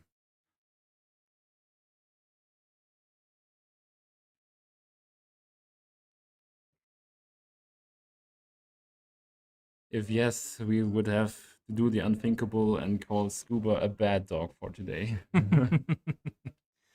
Jean-Luca is checking the top card of his deck, checking the card in the arsenal, thinking, what can I do now here? Prevent one arcane damage with Sawbones, and then another one with the second Sawbones here. Will this be enough? Is there a chance for me to survive one more turn? I mean, interestingly, I think he has only 8 block when he leaves one card in hand. But he cannot afford that, so he needs to prevent the Rune Chance, prevent 2 with the Sawbones just to live. And you know what's coming then? There's another attack of Oyston. So, yeah. Gravy mathematically locked to just playing Oyston all the time. Wrecking this gold, sending the token to the graveyard. We all see both players are a little bit tired right now. Putting away this gold token and also putting away now this golden triple blue because of the draw discard of Gravy Bones. And now he's already trying to block here. Will he prevent the damage?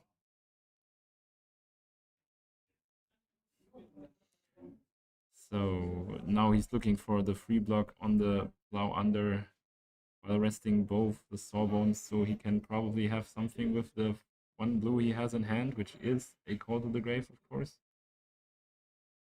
But I'm not sure what he's looking for here. So both Sawbones did prevent the Rune Chance. I mean, what we can see is that there could be an attack of Scuba, but Scuba is just 1 more damage than Oyston, so nothing that can scare Kim into making a mistake, probably. And he has also saved that Channel Mount Heroic for another turn. So once again, really looking good for Kim over here. What can we expect now with this one card? The Call to the Grave, the Scuba attack for 4, turning back 1 card from Jean-Luca back to the bottom of the deck. What card that is a Remembrance. Okay. So he's really on a fatigue style here. And now 4 power attack from Scuba. Can Kim change it with the next turn? Is he able to win this with the Channel Mount Heroic still on the board? Will he take the 2 damage? Or will he use the equipment and think, hey, I have still 1 block left on the Grasp of the Arknight. I don't have to use the resource from my tunic. But no, he will take the 4 damage, going down to 2. And what can we see now? He has 4 cards in his hand. Tunic is ready. So I think we will see the start from every Florian turn now. Yes, Kim confirming that there's only 1 other card of hand of cards of 4 for Jean-Luca in the deck. So Kim probably saying, all right, I need just 1 more turn of offensive power. When I can pull this one off and he has to block it just to survive, that should be the game in my bag. Grasp of the Arknight and Autumn Touch is pitched as a 3rd Earth card to send this Fruits of the Forest with 2 Rune Chance. So he's able to keep this Channel Mount Heroic alive. Meanwhile, Jean-Luca looking at least at 1 non-block in the hand, but we can see his whole hand. There's 2 more. There's 1 Rigor Mortis and another Quabi. So we have been getting back to the cycle. What I was saying before, he was blocking out efficiently so far, but now he's getting back to the cards that just do not block, which is the weakness for Gravy, of course. And we are talking even if Jean-Luc manages to survive this turn, Kim has been securing another Channel Mount Heroic turn for himself. And we can see in the pitch deck that he's presenting now, there is another Fruits of the Forest there, there is another Autumn's Touch there, there is enough damage in the deck to still finish him off. So there should be a win for Kim now in the horizon. That's absolutely true. Channel Mount Heroic taking up to 3, representing 3 Earth cards to Jean-Luc to keep this thing alive. And now with only 1 card left, Oyston is the play. 3 go again, but now with only 2 life, Kim has to block. Will he use Tunic or will he use the Grasp of the Arknight to survive this? I think there was already a Rune Rage's Swarm in the hand. I don't think he needs to. Yes, he just, okay, he will just take the 1. And now he definitely has the hand that is sufficient to kill Jean-Luc here. I think so too. Going down also to 1 life. And this will be the final turn for Kim, I think. Activating the Grasp of the Arknight, creating another 2 rune chance, swinging in with these Rune Rages Swarm blue for 4, go again with 2 additional rune chance. So we are looking at 2 non-blocks of the hand for Lucas so far. So the total block value in his deck at the moment, as we know, the last card should be Eye of Ophidia. So we have at least like 4 block left. There's Remembrance. Which he should not be putting back cards from the graveyard to the 1 card left in his deck. But it will not matter actually, because yes, he's getting free blocks. I don't think so. He has no gold, he cannot cycle the hand here.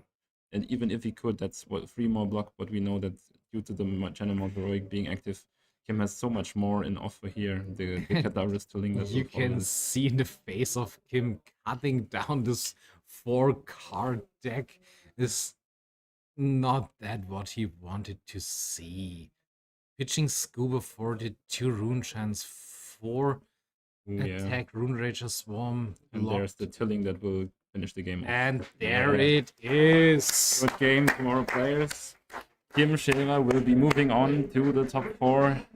We will be back with the semi-finals now quite soon. As you can see, we have already been playing for 1 hour and 40 minutes. Yes, so just a short break also for us after that. But first thing first. Yes, first thing first. We want to use that big attendance that we have now. Thank you so much for watching at home. So if you really want to feel like you are with us here in the booth and with us here at the Battle Hardened, Freddy, the creator of our channel, has something special for you that is being given away now, because we have the free promos after Battle Hardened that are given away today to our participants. It is a Paddle Faster, Hoist Them Up and Board the Ship, all in full art rainbow foil. Very beautiful if you ask me. And you can win those if you just type Bavaria in the chat right now, because we want you here with us in Bavaria to play our Battle Hardened. So when you start typing Bavaria now, you will be eligible to be sent these Battle Hardened promos, and then we will draw one randomly from the chat, and then we will send these cards to you. So write Bavaria in the chat if you want to get those Battle Hardened promos for free sent to you by Freddy. That's true. One of our 423 watchers can win these cards. So, and again, thank you so much for watching our stream. I hope you love to see this, and we are really excited to see now the top 4. We don't know which players are in the top 4, to be honest. I think we will see a Dash.io next round. Next round will be Florian against Dash.io. I think you guys deserve it for having to sit for this rather long game. Now there will be another race coming towards us, and also any Dio enthusiasts out there, I think there are plenty. So they want to see their hero doing good, and they can now. So we are glad that we can offer to you a gameplay of Dio at the highest level of Flesh and Blood here. And then we will see what she can bring for the new season, because the guy choosing Dio today said it was a conscious choice. He feels good about her, and the deck was not failing him Yes. all day, so he's very much locked in and doing good so far. So maybe he will take down the whole thing. Yeah, I mean, he's already in the top 4. Maybe we can see win him this next round, and then he's in the final. So maybe he can win with Dash.io. Would be awesome, of course, because after all the buzz about Florian, about everything that has been happening to Gravy and people doubting his ability to come back, the solution to all of the discussion would have been Dio, of course. So who would have thought, Yes. you know? So let's see if that's how things are going to shape out, or if we are going to see rather the dominance of Florian that one might have feared before. And we will see this, and I see still on the chat Bavaria is sent from everyone here. Just a few more seconds, I think we have to wait. Then our technic guy will stop this, and then we will have a winner in a few moments. Just give us one short moment again that we can find out who will win this beautiful card here. yes, we are taking everyone who has been writing Bavaria into the chat so far. We will not accept any other registrations, as we need to get the drawing happening now, and we will draw from all the people who have been sending in the messages now, and then maybe you will be the lucky person. We will reveal who will get this package sent to you for free. And because you are questioning, we will see more games. Yes. 2 more at least. Yes, 2 more. Yeah, basically Yes, 2 more. Yeah, sorry. Two Yeah. more. Top We will 4 know. now, right at the corner with Dash.io and with another Florian. And the winner of these promos is Don. Don with a small and a big N. You have won those Battle Hardened promos.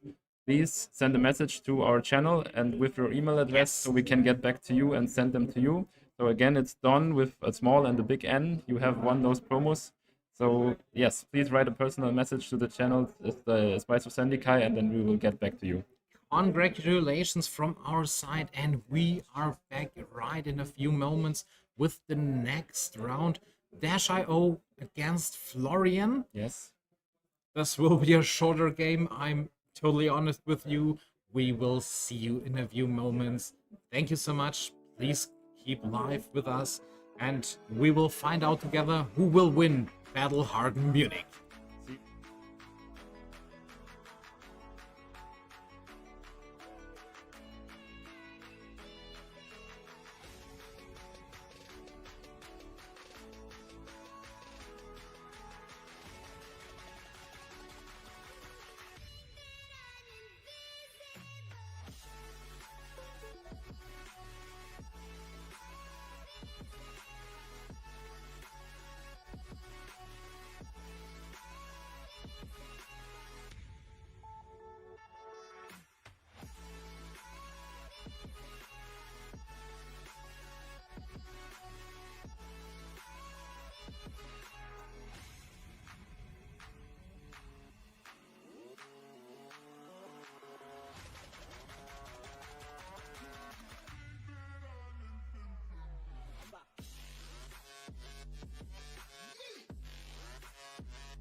Vietnam gegen. Weißt du den Namen? Digga, weißt du den Namen?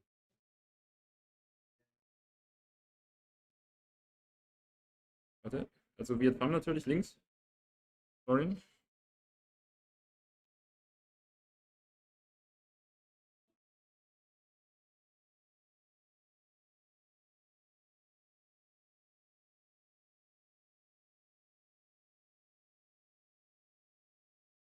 Das ist Samo Planic.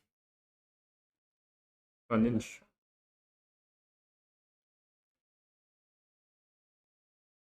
Viet ohne H.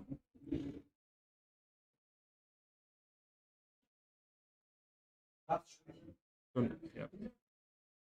And right, we are back once again at Battle Hardened Munich, getting our top 4 round semifinals on the way. We have a very much shorter matchup for you now. We have Viet Pham, one legend of the local community, one of the best German players to ever do it, on Florian, facing off against Samo Planic, coming all the way from Slovenia, presenting his duo once again. And they are looking to punch their ticket for the finals today and get the chance of winning the Battle Hardened Munich. This one should be a much shorter version if you are just if you are just tuning in now. We are coming off a 1 hour and 40 minutes game of Gravy Bones against Florian that was almost going to fatigue, but then the Florian was able to mount a significant offense using Channel Mount Heroic to get over the defense of Gravy and really make him hurt for having so many non-blocks in the deck, which were the only cards left he had. And now we are at the semi-finals, watching the other bracket actually. Those two were facing off in the other bracket, but we were interested in seeing how the duo will perform on her way to the finals, maybe, or if it will be a Florian only mirror match in the finals. So we tried to, if there was the Florian mirror anyway, we wanted to see if Florian can, if anything else, then Florian is still performing well in the top tables.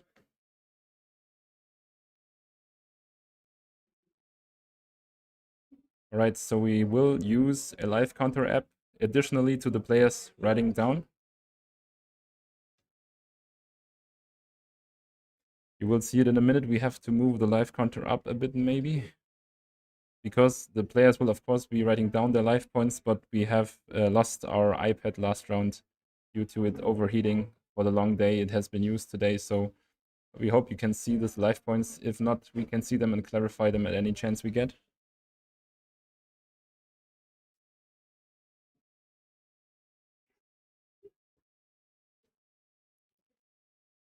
And now let's see who will start us off.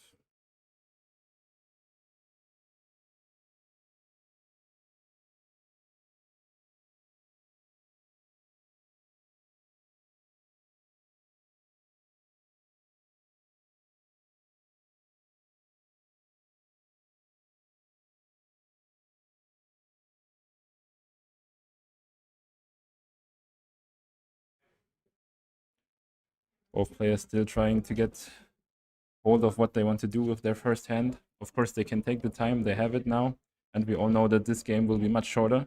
But it's Viet Pham starting us off with the Florian Classic, pitching into Grasp of the Arc Knight, making a rune chant. And maybe just using this to fix his hand, but what is he using it for? Ooh, he's then making another rune chant. I can't remember the name of the card, but this should buff his next rune blade attack by 1 and give another rune chant. The rune chant has been created already, and now the next rune blade attack is getting +1. But it looks like Viet Pham doesn't care to use that buff. He just wanted the rune chance instead and is having an arsenal now. Meanwhile, Samo already going onto the offensive. Here's a T-Bone, forcing Viet Pham to use a card to block. Really making use of the fact that Well Grounded is a 0 block, so it can be put in front of a T-Bone. But that doesn't mean that the blocks are all that he's going to do. He will probably block some more. Using an Everplume Life, covering up the damage. Now it's followed up by a Fast and Furious. No crank so far, so it's coming in for free go again.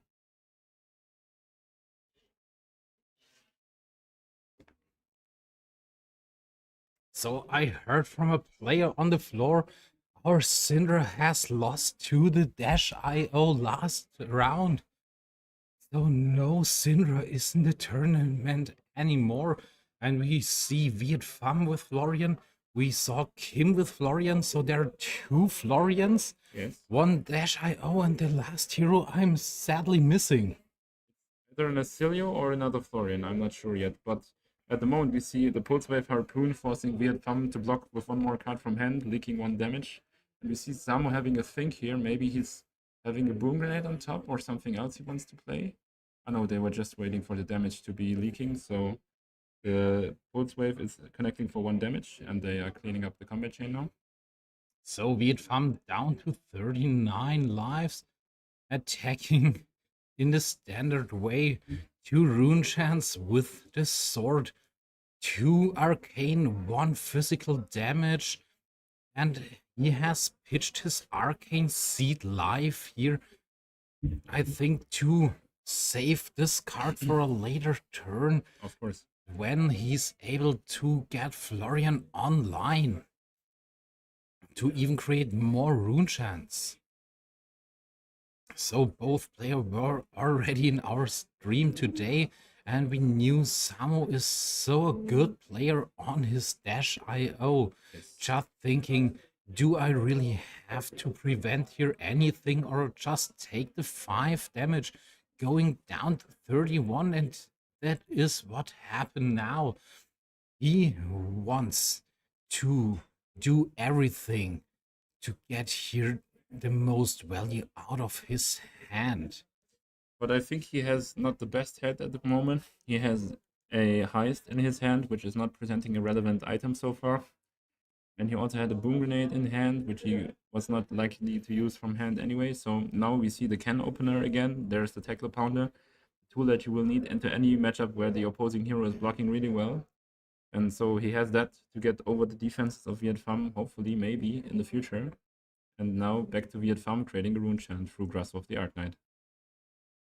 1 resource still remaining, and another attack.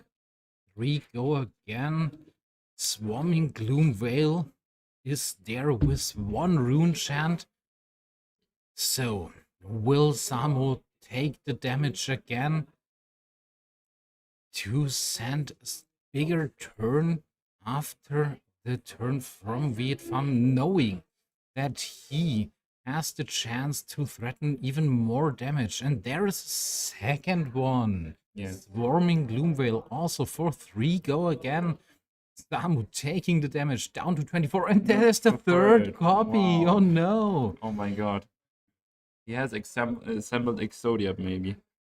3 copies, and with the remaining resource, we can see the typical swing with the sword again. So 3 times attacking with 3 power and with 2 rune chants.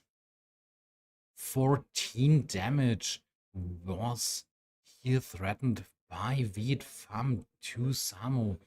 He's taking 1 damage, filtering 1 card with the block of Crown of Providence here. And now he has 5 cards in his hand. And there is a T-Bone, there is a 0 to 60, and he will start things off with the first attack, hitching this blue T-Bone for 7 go again because of the item vanishing with the boost. Maximum velocity. Well, we promise you a faster game. I think that's what we delivered here. We changed also the live counter that you can see the live a little bit better. And now you should really can see 39 for Viet Pham and 20 for Samo. There is the defense reaction, Shelter from the Storm, taking 3 damage here to Viet Pham down to 36, and there is this 0 to 60 boosting another copy of T-Bone. Also a blue one, I think, if I'm right. Another 4 power, and there's the second defense reaction, a sink below, so a clean block here for Viet Pham. Of course, he's packing all the defense reactions when he tries to fatigue aggressive style hero like Dash IO. I think this will be such a faster game. Oh, closing the comp chain, activating the tackle under hard here. Now let's see what is there in the next play. I'm a bit curious because he's making 3 resources. Oh yeah, this item costs 3. Yes, okay, that makes sense. That's giving overpower to his attacks when he chooses to. No, that's even dominate, I think, yes. So, convention amplifier, there he is. And with this, he will end his turn. And there is a maximum velocity and a boom grenade in Samo's hand. And we can see from Viet Pham here hitching a blue to send the weakest link. Really trying his luck here to force the issue if Dio has been drawing up some items. Lucky for him, that is the case. So he has to block here with 2 cards in his hand to get everything clean. Now Samu with his 2 items stuck in hand, maybe has something you can play off the top. Yes, he has. He's Another not cranking boom the grenade. Yes. And another boom Playing grenade. the Wow. next one from Arsenal. As he's only playing the cold foil boom grenades, both of them are very bright on stream, but believe us when we say that's 2 red boom grenades cold foil lying there in order to present 8 damage on hit next turn. And now there's a pretty dangerous combo on the board for Samu. There's overpower for the convection amplifier. We have the tackle pounder giving +2 to the attack if it has been boosted. And there's 2 boom grenades threatening 8 more damage on hit. So if you need to crack the shell of a hero that blocks well, that's probably the kind of tools you want. So with 1 rune chant created with Grasp of the Arknight from Viet Pham, he now sending the next attack for 1 go again because he has created an enchantment. An aura, sorry about that. And there it is, the Enlightenment Strike. What mode 5 go again was chosen? And with the last resource, Viet Pham uses this to swing another 3 damage because of his sword. Samu already down to 13 life now. Will he also accept this hit going down to 10? Oh no, he's just using his chest piece to block at least 2. This damage, this game is over in a blink of an eye. But let's see how the revenge will come from Samu now. As I said before, he has all the tools to make Viet Pham bleed from using the tackle pounder and giving its attack +2. Then the fact that he has 2 boom grenades ready to do some more damage and giving dominate whenever he needs it.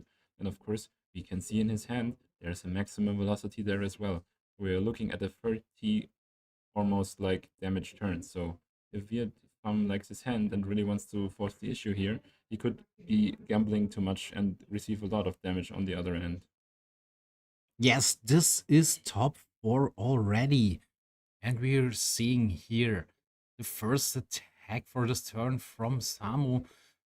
6 go again, and I think it has overpower. Or doesn't Dominate it? even. Dominate. But I don't think if he used it for that, the convection amplifier. He can use it, but maybe he will spare it for the... Oh, he has to use it. Yes, but there's the... Cerebellum processor. Yes, Also in cold foil that we can't really see it, but believe us, yes. It is a cerebellum processor. There you can see turning it sideways to draw an additional card, checking the top card, and now there is a spark of genius in his hand. The card has been refunded, that has been taken away by Viet Pham's headpiece. I want to have that tool in my deck as well. So let's see, there's the Spark of Genius. Samugi really giving it a think here before using it. What does he want to take and what does he hope to draw to get the resources to pull off whatever he's trying to do now? Will he search for another boom grenade? That would be crazy. Or is there another item for him that will help him? Can he search for another cerebellum processor? doing the crank, creating an action point again for him. I think he has 2 action points, right? I'm not Or sure how no? the entering of the Spark of Genius item works. I think it's just the regular action, and when it does, you need to crank it to just have go again. Yes, absolutely right. So So no additional action point here for Samu, but he should have still 1 action point left. I mean, if he really wants to force the issue here, he can maybe make the accelerators work, and then he gets the action point to then use another Cerebellum processor here. The Achilles accelerator, of course. But that would also mean he would be getting rid of his AB tool, which is very dangerous against the Florian, of course. And even with 36 life, this is so much life left from Vietfam to risk and lose here. The only AB piece he has isn't that best positioned. 2 resources, 2 cards still in hand, 1 card in arsenal. What is the next thing Samu will do? This will take a little bit of time now because he's in a position where Vietfam is 24 life ahead. And I think he's very, very confident right at the moment, sitting there smiling and talking to Samu. What will you do now? I mean, all I can say is Samu taking all the time here is rightfully so, because he has the opening now, which he might not get back again whatsoever in the future, and all the equipment, Dio or items he could hope for.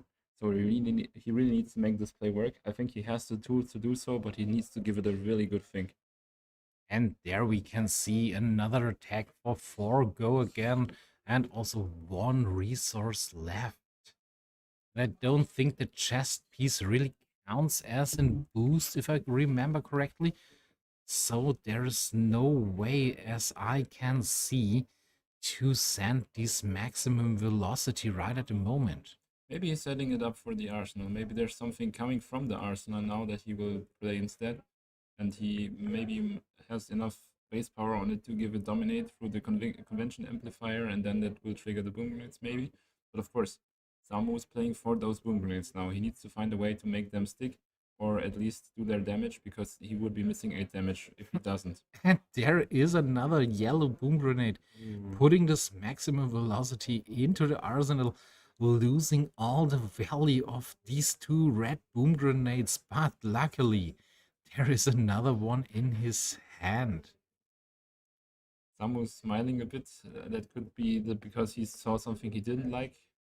But let's see what he has seen, if he can use it now. Of course, he will get rid of the crown of the felling of the crown card before. If he didn't like the card on top, he's actually happy that seeing that felling maybe. And as I can see, there's a die on the banish pile from Vietfam, and there are 4 dots in it. This should mean this felling of the crown has 8 power, and I was right, because with the chest piece he was able to block just 1, and 7 damage were dealt to Samu. Okay, now being left with only 1 boom grenade but 2 cerebellum processors, a Tectoponder, and the convention amplifier. Here's a T-bone, which would be a great play to begin with. But we are further down the line now. I think he will need something more. It's 5 go again so far, being buffed by the Tectopounder. We're looking at 2 other cards in hand. There is a 0 to 60, I don't know which color, and a backup protocol red. So a bit resource light to have a big turn here is Samu. And here's the 0 to 60. Another But 3 it's go only again. 6. Command and Conquer is used for a block here.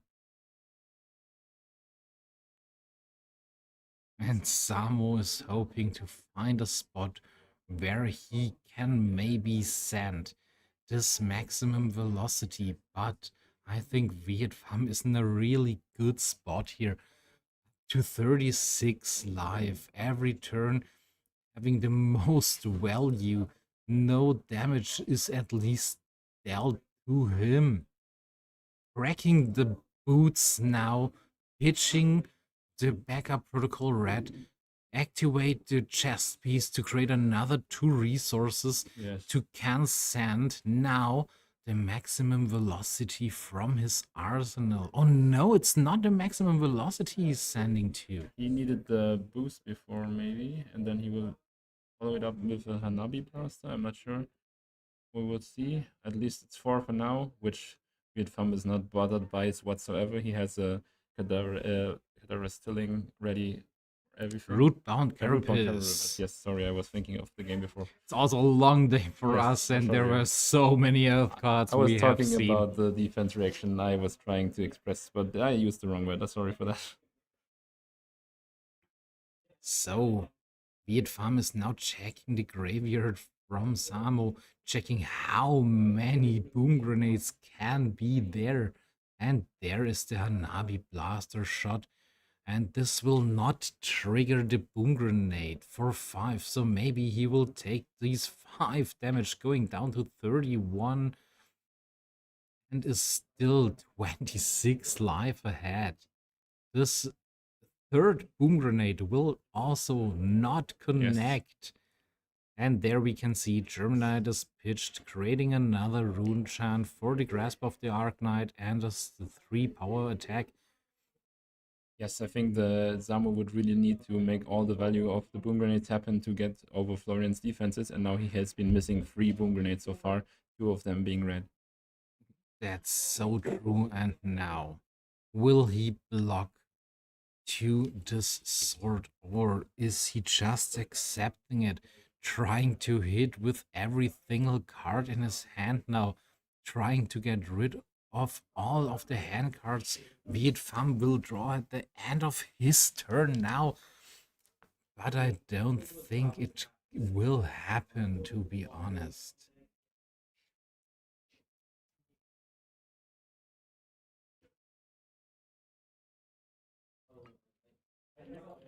Players having a little chat about the top deck luck of Samu so far.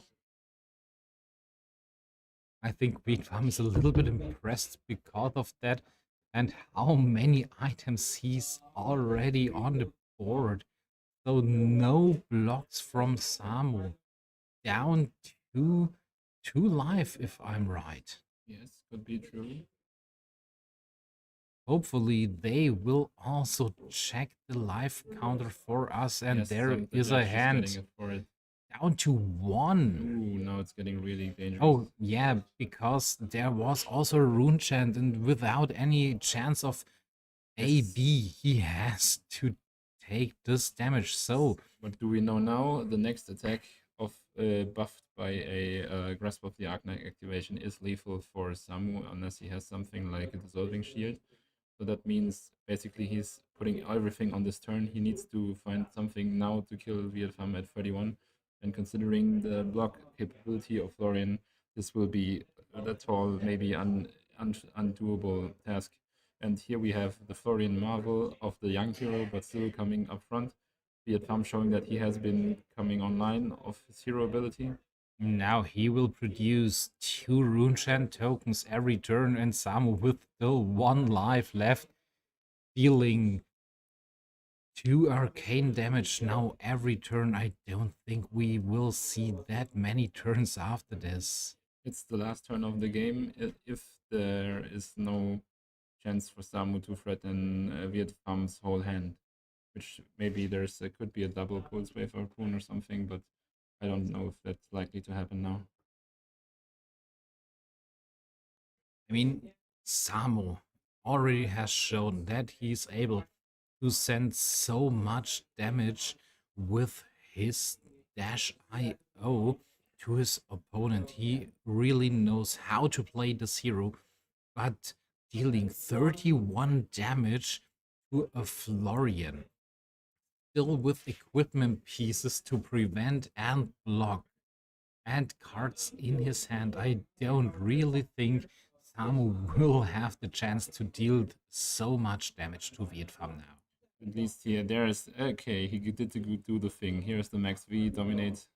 No blocks from Vietfam Yes. because Absolute power What move. should happen? Down to 21, still 20 life ahead. I guess this is a blue, and that's the game because he has And no way of preventing there AB. is no Good way. game. So we promised you a shorter and Yes. much quicker game now. There it is. Thank you so much. I hope you enjoyed also the game as we did. And now we are seeing one Florian made it to The finals the already. finals already. And I don't think we have any informations about the other game. I mean, we can check the top 8 spread maybe, and then we can get to it. But on the meantime, if you guys want to do another giveaway as well, we Oh have yeah, we have still have two some- cards left. 2 more cards because we have the finals left as well. But now, since it has been a fast game, let's do a fast drawing of a next card as well. So it is. This card is called The Hand That Pulls the Strings, the new Arachne Mentor from the Blitz deck collection out of the Hunted. This one is of Asian origin. I think it's Chinese, and the I think language it's on it is Japanese. huh? Japanese, really. Oh yeah, it could be Japanese Yeah, as well. I Yeah, think sorry, it's sorry Japanese. about that. So it's Japanese. So it's you will not be able to read it, but it's very, very beautiful. Maybe you It's are colorful. able. Yes, You okay, don't know, Toby. I would hope to have some viewers from Japan. Actually, would be very, very awesome.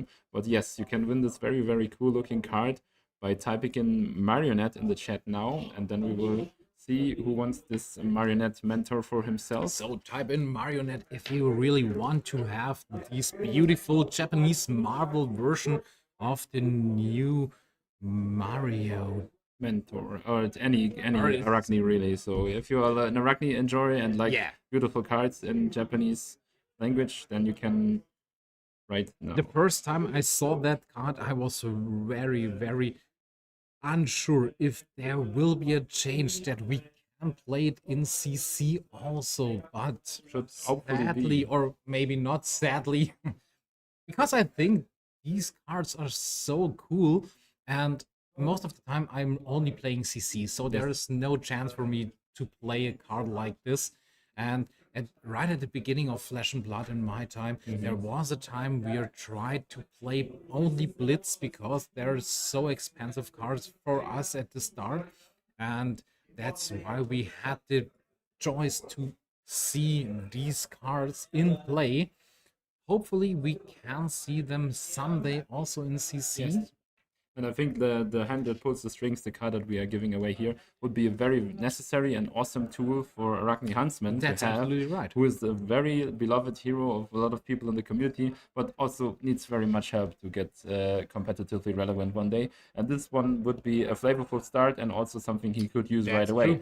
So maybe the mentors, I mean, adult people have mentors too. I have a mentor in my job. I don't know how about you. We all had mentors, so All of us, or at least had one, so maybe I'm doing adulthood wrong. I'm sorry about that. Yeah, but but we Right. will give you a few more seconds to type in Marionette to have the chance to win this beautiful card. 4, 3, 2, 1, bingo! And now, Thank you for writing Marionette in the chat. We will now draw the winner from everyone who has been writing so far. All the people that are eligible have been checked by our technicians now. again, thank you for everyone joining our stream and typing in Marionette, Bavarian, and everything else. It's for Yours. your own good. You can win awesome prizes. So yeah. So it is, and I think in a few seconds we should know who has won this beautiful card. Let's do it. And Yeah. there is a piece of paper with We a get a name name, on yes. it. So And the the winner name is is Tutti Carloni. Tutti Caroloni. You won the hand that pulls strings. Japanese Congratulations to Hopeful you. Marvel will be sent to you when you send email at the Storm of Sandikai channel or a private message. Then we can send the card back to you. So thank you so much for participating. We are very happy for your win. And yeah, now we can probably all get some well-deserved rest after the 1 hour and 40 minutes game that has been still looming after us. We will check in shortly, which is the other top 4 game happening now, so we can tell you what happened there, and then we will probably get back to you just to know for you Absolutely. to know that how long of a waiting time you can expect until we can be back for the finals. And then we will find out who will be the champion of Battle Hardened Munich. So, stay live and see you later. See you later.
close till I get up.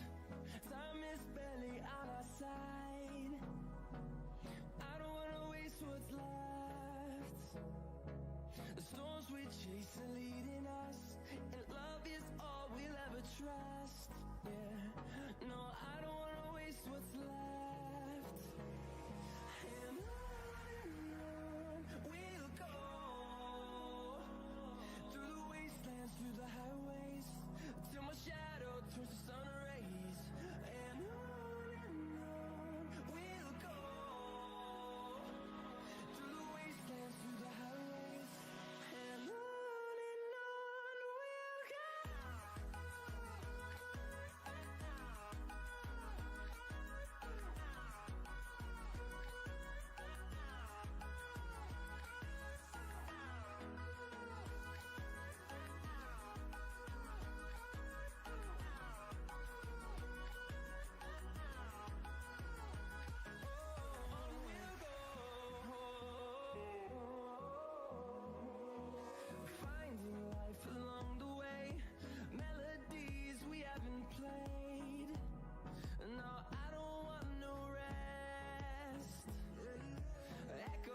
of a very, very competitive day of Flesh and Blood. We have been seeing 8 rounds of Swiss, and we have now seen 2 rounds of top card already, and now our finalists are clear.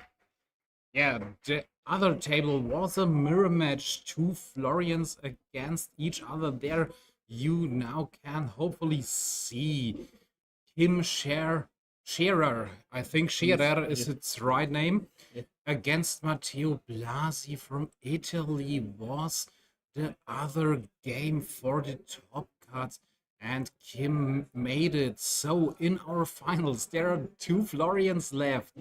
On the one side, Kim Scherer, and on the other side, Viet Pham. We already have seen in our Yes. last game here. So anyone who knows, this is best of the German community. Both of them are household names by now. So it's very fitting, since the Battle Hardened is playing in Germany today, that we have an all-German finals. But also, That's true. considering how many amazing players we had from our neighboring countries today, I would not have been surprised either if anyone else made it. But if you go by names, who is someone playing well in Germany, I think those names cannot be overlooked. That's absolutely true, and hopefully we can see an exciting game for this final round here in our Battle Hardened Munich. And we will see now here the meta breakdown again. Once again, we see what our heroes and contestants have been playing all day. We see, as expected, Florian to be the most represented deck, but unexpectedly he was tied by Osilio. We had a lot of Osilio players here in our Battle Hardened, one even making it to the finals, not to the finals, to the top cut, of course. And then we have 11 Gravies, some of them just relics from the time where Gravy had no bans so far, but one also still made it to the top 8, so Gravy can be said is not dead after all. And another surprise showing from Dio, making it all the way to the top 4, and then falling to Florian finally. So now it is the ending probably everyone has expected. We have a Florian mirror for the finals. Absolutely true. And hopefully this will be also an exciting game, Yes. like the last one we had against Dash.io. But I think these 2 very strong players will give everything to be the champion in this tournament. Yes, and of course. I'm absolutely honest with you. I think we will have such a great game, even with 2 Florians there sitting, trying everything to bring this win to his champion. And the good news is also the last Florian mirror was not that long as well. So they do have an angle into each other. They can go and see who will win the matchup. So, but for making it worth the wait for you guys, thank you for sticking with us for the finals. We have one last giveaway to do for today. It's really a special piece from the channel we have been teasing or telling you before. It's, if you have been following Freddy around for his last journey, he has been to Copenhagen, calling Copenhagen. And when he was there, he was making it calling Copenhagen. So he was looking for as many copper cocks as he could find. And the most special one he found was this cold foil version of the famed copper cock he acquired from a vendor at the event. And this one is basically telling a story of him traveling to Denmark and acquiring this card. It's the very card you see in the video, and this could be yours. The right Copenhagen, like with cock in the name, in the stream chat right now, and then you will be eligible to win the original cold foil cock that has been acquired from the calling in Copenhagen by our very own Freddy, creator of the channel. If you want to see the video, it is also on this channel. So if you have time and want to see the experience Freddy made to get this card, you can always watch the video on this channel. And now start typing in Copenhagen to win this absolutely wonderful piece of a cold foil card we are having right there. Maybe we can see the shiny cold foil version of this copper cock, and one of you will win this card in a few seconds. And I think it's the most awesome thing about this card is probably everyone has that card, but not many have the rainbow foil, let alone the cold foil. So you have something That's special true. by itself, but then you have the history. You can tell everyone about how the card got into your possession. So I think something very nice to have, especially if you try, if you have been following Freddy for a while and try to follow him some more, which we hope you all will. And then, yes, you can have that piece of channel history for yourself. Absolutely. And also the video, how you are able to win this card, is also on the channel. So you can see the video, the whole video, how Freddy was able to get this card. And you can then show everyone else the moment you have won this beautiful copper cock in cold foil. Yes. So we see you are very busy and very hardworking to I typing. think Yes, we have it's fine. We will we look will fast. all get All this right. together. You were doing the legit Copenhagen, which we can is respect as well. So In we will, 5, we will close the entry four, in 4. Yes. 3, 2, 1, All right. and it's done. Now All right. we will see who will be the winner of this last giveaway card for today. And after this, hopefully we can start with the final round of Battle Hardened Munich here. I'm very excited to see Yes. who will win this game. Is it Viet Pham Yes. or will it be his opponent? And also, I can say, I think there's a lot of Florians or potential people to play Florian in the future. Now he's Yes. that good in the chat and watching around the world, maybe. So I think you can get a lot out of this final, seeing what maybe could be the picks that both of them have been putting into their sideboard to get a slight advantage, or the way they approach it. Are they going more on the defense? Do they lean more towards rune chance? What is the play pattern that makes the difference to get this mirror on your side and probably win at your next local game store armory event or even a bigger tournament? Because Florian is here to stay, as it looks right now, because Germinate is just that damn strong. It is, we already saw from our tournament here the moment where we have with one Germinate 10 rune chant were created, and with such an amount of rune chants you always have the chance to win in such a spot. So Right away. if you want to test and play Florian, I think this final round is a good guide for you how you can play even in a mirror match and what you should do. The people watching streams where the Gravy mirrors were showing when Gravy was new was attended like crazy. So we hope you have the same interest in this kind of mirror, which is very, very relevant for our future of Flesh and Blood now. And we have a winner. And as I already mentioned, Yes. please, if I mispronounce your name, we will write it in the chat that you will receive the card. It's Our last winner, Toby, is La Luyuriosa. very hard to pronounce for German tongue, but Absolutely. a very beautiful name, I must say myself. We will write it in the chat that you can see you are the winner of this card. So congratulations Loriosa, you will get to this you. gold foil coppercock for yourself and have the piece of channel history to show your friends now. So thank you so much That's true. for participating in all the giveaways today. We hope you enjoyed the stream. And now there's all but one game left to enjoy together. So hopefully it was worth your while. We probably want to say thank you in advance. You have been very Absolutely. welcoming us for us. As Thank new you so casters. much for watching. We tried everything we could. It's a very makeshift stream, but we made it work somehow. So to get it out of you to you guys, what happened here today. And yes, once the final will start, we will also tell you about it. So we have had all the preparations necessary. We will go into a short break now because the players are probably needing some more time to prepare. But when we get back, we will have a finals on our hand where you can learn everything that is to learn about the Florian Mirror for the next upcoming meta. See you later. See you soon.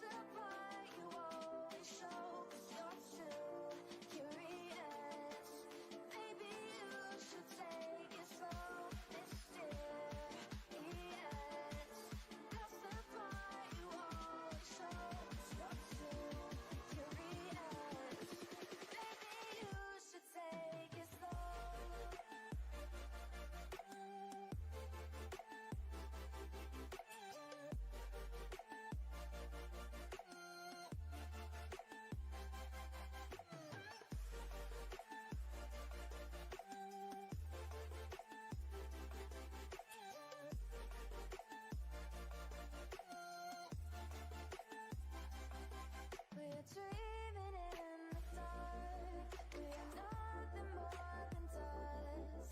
Just search for you, stay lost. Search for you, stay lost. We're reaching for the stars. We're making this too hard. And I wonder where you are.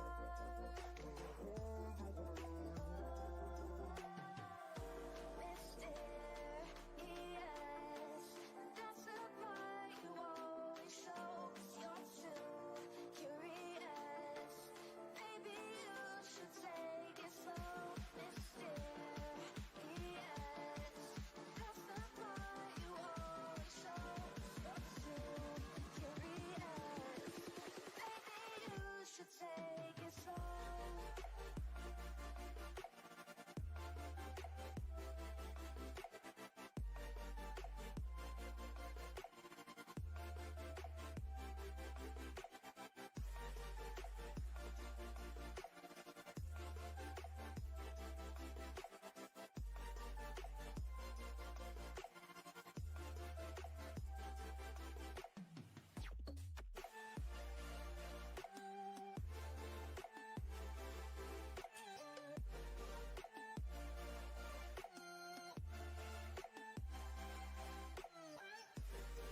And Hello and welcome back to our final round.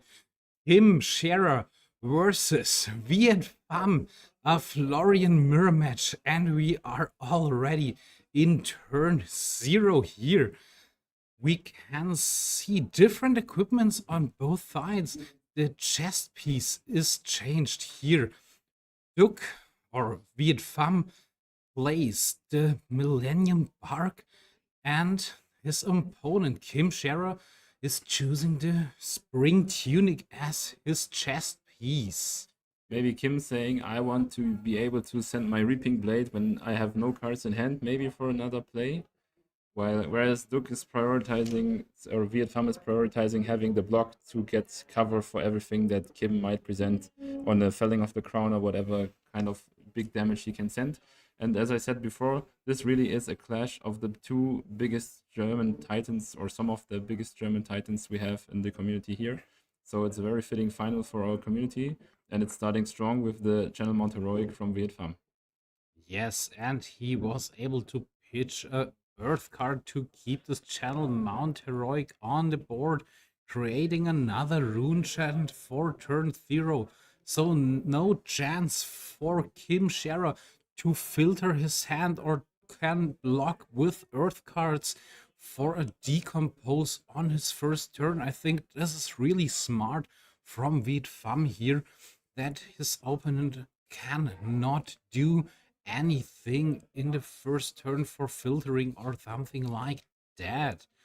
But we can see first card is played Throttle Along for a go again on the sword attack and pitching a Rune Rager Swarm Blue for the attack with the sword. And we can also see there is a Channel Mount Heroic still in Kim's hand also. And after this first attack, there is a Plow Under. Full face, no breaks coming from Kim here. Just getting one card in Arsenal is enough for him. Everything else is just damage that he puts to up to Viet Pham's disposition.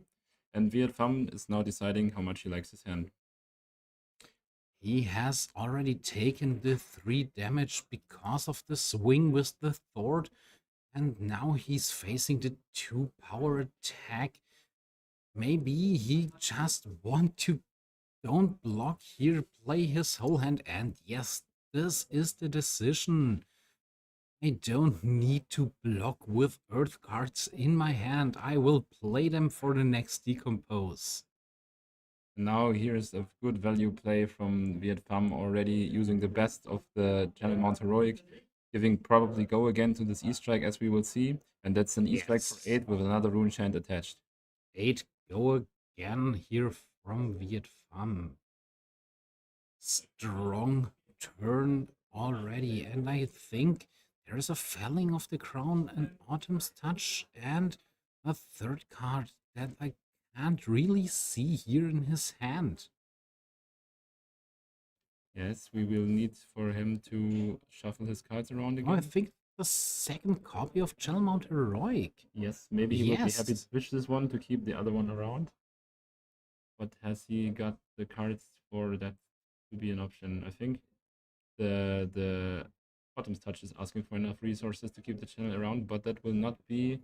Oh, and there we Impossible, can see an early block with the head piece. So Viet Pham has to pitch a card from his hand. See what he chooses to do discard wise. I think he will, of course, use a earth card into the graveyard, but the question he has to ask himself, if I get rid of my channel now, do I have the play that I wanted to make before, or am I worsening my play significantly now? And he is taking the Channel Mount Heroic to the graveyard because of this block. Yes, and there's just the standard play. Sending in Reaping Blades with another rune chant attached, probably. Pitching 2 earth cards to create, because of Grasp of the Arknight and the Sword Attack, 2 earth cards in pitch. So he will keep his Channel Mount Heroic for next turn. And also he has not only given his Channel Mount Heroic another turn to stay on the board, he has also been aligning his Felling of the Crown together with this Autumn's Touch to be able to play it guaranteed when he gets to the pitch stack. And that's, of course, a significant damage to have for the late game. And I think we will see a late game here from these two Florians. With Arcane Seeds live, there was a 3-hour block from Kim, and now pitching another Earth card, sending the Summer's Fall. So Viet Pham will lose his Channel Mount Heroic, and I think it is a red one, so it's a 6-power attack, and Kim already has decomposed one time, so 2 cards or 2 Earth cards are already in the banish zone. 2 more left to get the pump on the Earth cards, and 6 left to get online with his hero.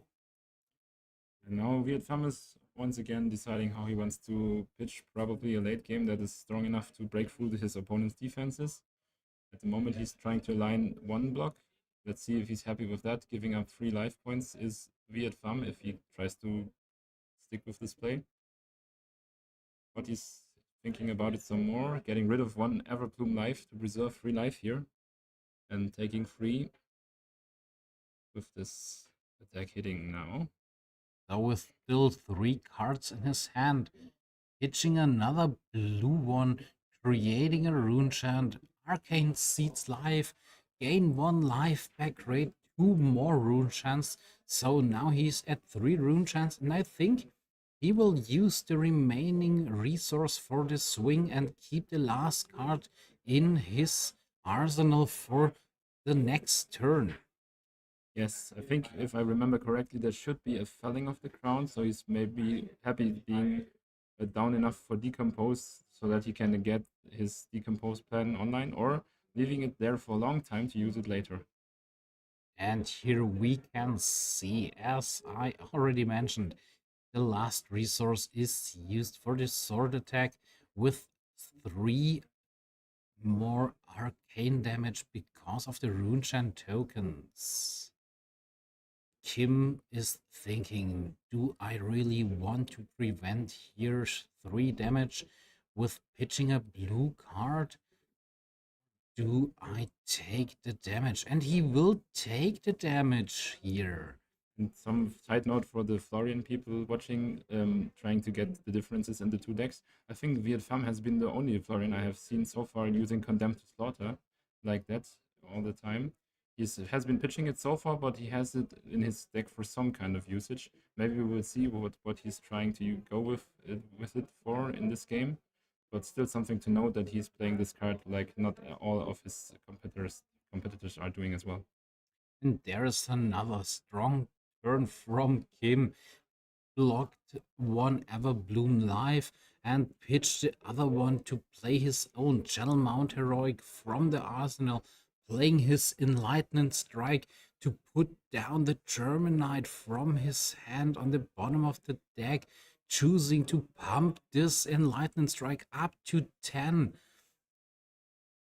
And we see a full block from Viet Pham here, keeping only 1 card in hand, only taking 1 damage.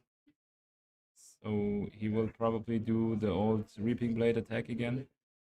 Yes, I think so. And there is the counter. 1 Earth card was pitched, so Channel Mount Heroic will stay on the field for Kim.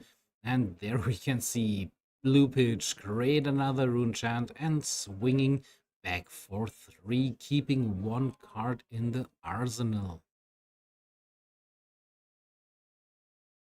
Kim seems to be pretty content with just taking that damage, as he's looking at his hand and not seeming to be very nervous about what block should be here. We see a second Channel Mount Heroic, an Autumn's Touch, an E-Strike, and I think that is... I'm not that sure of the last card. Is this a Cadaverous Tilling or a Plow Under? maybe. Yeah, it's a Cadaverous Cadaverous Tilling. Tilling, Yes. yes. We don't know the color, probably red, but that's the hand that Kim is working with, so he's preventing the Rune Chant using the Tunic. And now he will probably offer 1 card for blocks. I'm not sure how his resource game will work, but I think he might need to keep all 4 if he wants to get the full value out of the channel. So I the think free, so too. He has to take this damage. but that will only put him to parity with his opponent. So I think he's happy to take the damage here. Of course, Viet Pham being lower than his opponent, or at least for now, but still having all of his equipment block available to him. Whereas he also brought 2 more blocks off the bark skin of the Millennium Tree than his opponent. So virtually Viet Pham should be ahead when you count all the blocks that are still in the equipment of Viet Pham. And I mean, not only 2 more because of the bark skin, he is also able to create an embodiment of Earth token to block additional points of value here with action cards. So Kim will take the damage going down to 32, also like Viet Pham here. And now we will see Unique counts up to 1, and he's pitching the Chelmount Heroic and the Autumn's Touch to have 2 cards with Earth in pitch to keep this Chelmount Heroic alive. The Cadaverous Tilling will decompose 2 more Earth cards. So this will be an attack for 11 because of the Chelmount Heroic here. Another strong physical attack coming from Kim. And I think Viet Pham will respect this one as well, probably giving up some equipment in the process. But Viet Pham can see now that there will be probably 1 more turn of Chelmount Heroic against him. And after that, he can go back to going on the offense. But now he looks like he really wants to deny his opponent the arsenal of a card while also blocking out this damage that is coming his way. Yes, and the Enlightened Strike here is gone. I think Viet Pham is very happy to see to get rid of one of these Enlightened Strikes. So this is a full block here, and he was able to draw another card. So he has 2 cards in hand and 1 card left in arsenal. Yes. Maybe he's able now to send back a strong turn. Denying his opponent probably 8 damage on a go again attack is a very good usage of your headpiece, of course, while also being able to use the full value of the cards he had in hand for blocks. And now here's another attack from the Reaping Blade.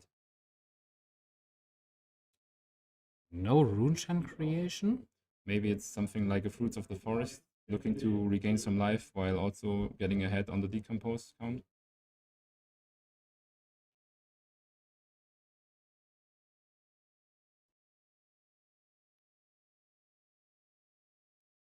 I think there is a plan from Viet Pham we don't really see right at the moment. But Kim will take the 3 damage. And what is the plan? Okay, there's nothing left to do for Viet Pham. Maybe he couldn't make the last card in his hand to work because that was the card he was drawing off his headpiece. So maybe feeling like 1, he might need the card next turn, or 2, he just cannot use it efficiently right now. So another rune chant is created because of the grasp of the Arknight. And I think there's maybe a audio problem for us right now. Can we be heard on stream? We are checking. Can you hear us? We will pretend nothing happened and try going on, but we will try to fix the issue if we find one. Now the Rune Register is coming in for 6 with Go again. So it's a total of 7 through 2 different resources. It's arcane and physical damage and the same attack once again, as the Rune Blades always do.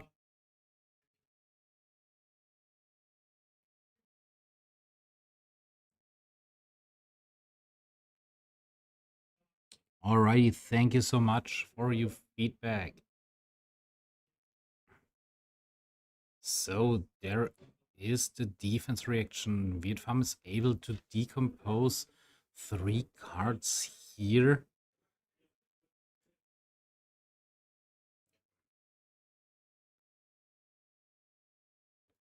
And I think he has decomposed 2 Earth cards. The count on the die is hard to see, but I think it is a 2. Strength of the Four Seasons is coming in again for another 6.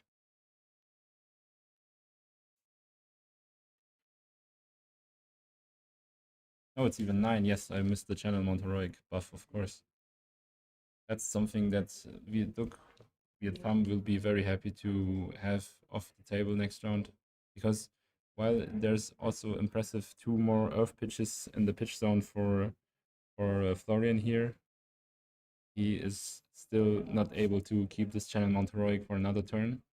And now I think on the count of Channel Monteroic, we should be even again at 2 each of our players. Think so too. So Vietnam blocks again here, takes some damage, going down to 28. Counting his cards in graveyard. Looking to And now decompose. there yeah. is the felling of the crown. Decompose 2 more earth cards and an action or attack action he don't need anymore. Vietnam probably contemplating if he wants to get online early or if he wants to be safe to have another decompose down the line. But that depends what he's choosing here. He's choosing a non-earth card, so he's not trying to force being online fast. Just being satisfied with the activation of Felling of the Crown and having another decompose down the line. So 1 card has to be put on the bottom of the deck, but I can see here another Felling of the Crown will follow up from Kim's side. So blocking 3 with Autumn's Touch, and now Munich up to 3. Felling of the Crown is also played. Decompose, and I think he will choose 3 Earth cards to turn Florian online now. And yes, there are 3 Earth cards now. Florian is now online and will double every token he will create for the rest of this game. Of course, that is a significant point in the mirror match, because now the one of the Florians is getting more value from the cards he uses. But then again, we can also see that Kim did not bring a Barkskin of the Millennium Tree, so Vietfam should still be blocking better once he's getting online, because he gets 2 Embodiment of Earth, where the Kim will get none, because he will not be looking to block with the Tunic if it does not kill him. So yeah, Vietfam checking once again what is in his graveyard, maybe planning out his turn if he can decompose. We see why he's looking for that. I can see a Plow Under in his hand, so he's looking how he can put that card into action next turn. And there's the Barkskin of the Millennium Tree being put forward now.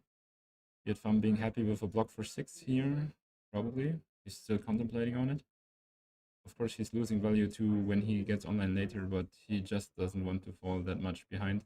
And blocking for 6 here with a signal him still being above his opponent. Yes, so What is that? No, I think is it the 2 block? No, it's even more. Yeah. 1 damage is Leaking, dealt. yes. Yeah. Blocking 7. Now Vietfam is probably aiming to catch up on the decompose race, but still making sure what his opponent is bringing so far. Checking how many cards and which cards are in the graveyard right now. Should he send now the Plow Under, pitching this Germanite to get online with his Florian? And yes, this is the decision from Vietfam. Searching for cards to decompose, and now also he is online. So both players managed to get online in exactly the same turn. So no advantage gained here so far. It should be back to life points advantage now, and there's Vietfam is ahead at the moment. It is not to be said that Kim cannot turn this one around, but at least so far Vietfam has been able to preserve some more life. And we can see 2 rune chants will be created. Oh, Swarming Gloom Whale with Gloom 2 Whale. rune chants coming in again. So 4 go again because 2 auras were created. And here you should just have good Flesh and Blood math. That's 2 rune chants plus 4 go again, being 6, and then you have another 3 following that. So it's A good old 2 cards. No, it's getting late. 9, I'm sorry. And also with different sources of damage, of course. So very good math on Florian's end. And that was what made him strong in the first place. And now he is strong again, just like nothing happened. Arcane Seed's life is played from Viet Pham. He will create 4 rune chants now and gain 1 life because of the last attack. And there is the Felling of the Crown, decomposing 2 more Earth cards and a non-Earth to send this beautiful 8 power attack. Him has to put back 1 card from his hand back to the bottom, but we already have seen there is also a felling of the crown. So maybe, as we have already seen, he will put back 1 card back to the bottom of his deck, blocking 1 card or maybe pitching for the rune chance and send back his own felling of the crown for 8. Yeah, mirror match indeed. But the good thing about this kind of play is, of course, our players are like in a wizard match, they are going down on equal terrain all the time. So this match will probably be decided about the same time for both players. And then some small margin of block, some value lost here, some card not played right like this will make the difference at the end. But this is not a long game that we will wait a long time to see who will And crown champion. also, there was the block with Command and Conquer, like Viet Pham did a few turns earlier. And now we can see the next felling of the crown is sent from Kim. So felling for felling is played. And if our 2 contesters going on like this, I think we will have a winner in a few turns, because every time they will send a big attack with 8 or more power, and then they block with only 1 card. Oh, not only 1 card, even with the bark of the Millennium Tree, creating 2 embodiment of Earth here. So we have 3, 4, 5, 6 points of value blocking here, 2 points leaking through. Dark Skin is now down. No, the Viet Pham is preserving this Everbloom knife for the late game, but still we also know the card that he has in his hand now, which he is already signaling to be put in Arsenal, is a Channel Mount Heroic, which I can spot. I could spot before, and that means if his opponent does not have his Channel Mount Heroic soon, that will be a huge tempo swing into the Florian matchup here. So, him down to 16 life is choosing what should I do now here. Prevent these 2 rune chants, take it, block only the sword. What can I do now? And he's pitching blue card, prevent the damage, and blocking with Summer's Fall. 2 damage. I think it's only a 2 block. Yes, Yes, and it he's is. down to 15 now. Same game here from Kim now. 2 rune chants, pitching another blue card, swinging back with that sword. But I think if you are Viet Pham, you're very happy to see this now, because of course that is 5 damage that you could maybe need later down the game. But if you just go to parity with your opponent while you can be playing a Channel Mount Heroic turn, that's something that I would consider to be a good deal. Absolutely true. So maybe there is pitch for the rune chants and a root bout without decompose. And again, here we can see just another. Ooh, but some more. Oh, It's he's Everthrown going match. up to 6 rune chants, and now 3 and 6. 9 power value combined with arcane damage and physical damage. Still the Channel Mount Heroic in the arsenal, and I mean, it is the best way now to protect this Channel Mount Heroic in the arsenal, because there is no pump on the sword. So maybe next turn is the way to go here to play this card. Yes, I think Viet Pham was really looking to use the channel he has on Arsenal here, but it just didn't align for his hand. So he was using something else, which has a good value as well. But Kim got inspiration from what Viet Pham did and just said, I will copy you right now. Absolutely true. So there was Arcane Seeds live. Oh, but Cadaverous Tilling is played here from Kim, sending an 8 power attack with 4 rune chance, 12 power to Viet Pham. So he is already on 20 life, would go down to 8 if he wants to convert his whole hand into an attack with the channel mount heroic. But Yes, I don't think that Viet Pham is the kind of player that will take that much damage just to have maybe a good channel mount heroic turn. I think he will wait for Kim to have some less offensive output to make it risk that he could go down so low. and I mean, in the mirror match, you always have to think, is this a plow under in the arsenal? Is my opponent waiting for an arsenal card from my side to have the most value out of this card? And so Kim will not do anything otherwise block pitching his card, no arsenal for him. Giving up an E-Strike is Viet Pham, really showing that he will not use the channel mount heroic this turn and just go for the Florian Classic again. 2 rune chance followed by Reaping Blade. Yes, and also he's 6 life ahead, so in a good position. And if there is an open window for this channel mount heroic, he will slam it onto the table and smile into the face of Kim, telling him, yes, +3 on every attack action. Yes.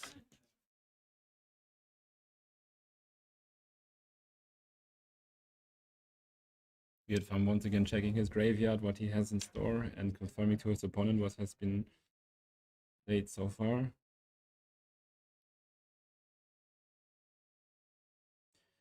I'm very curious to see if Viet Pham can get enough peace for one turn to pull off another channel mount heroic turn here, because of course that will be a breakthrough play, but it gets very expensive very fast if Kim can still put up that much rune chance as he has been doing before.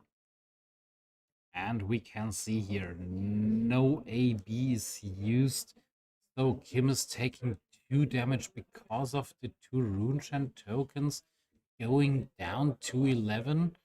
I think there was 1 life point missing because of the Arcane Seeds life, blocking another 2 with the Fruits of the Forest, going down to 10.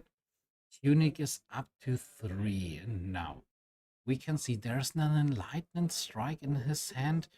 Roots of the Forest is pitched to create another 2 rune chance and 2 more resources. But why? Oh, with the Tunic. So yes, he just got enough to pay for everything, I think, because I think the Strength of the Four Seasons costs 2, and 2 is from the Grasp of the Arknight. Yes. So with the Tunic resource, that should check out. So there shouldn't be more any more resources left from Kim here.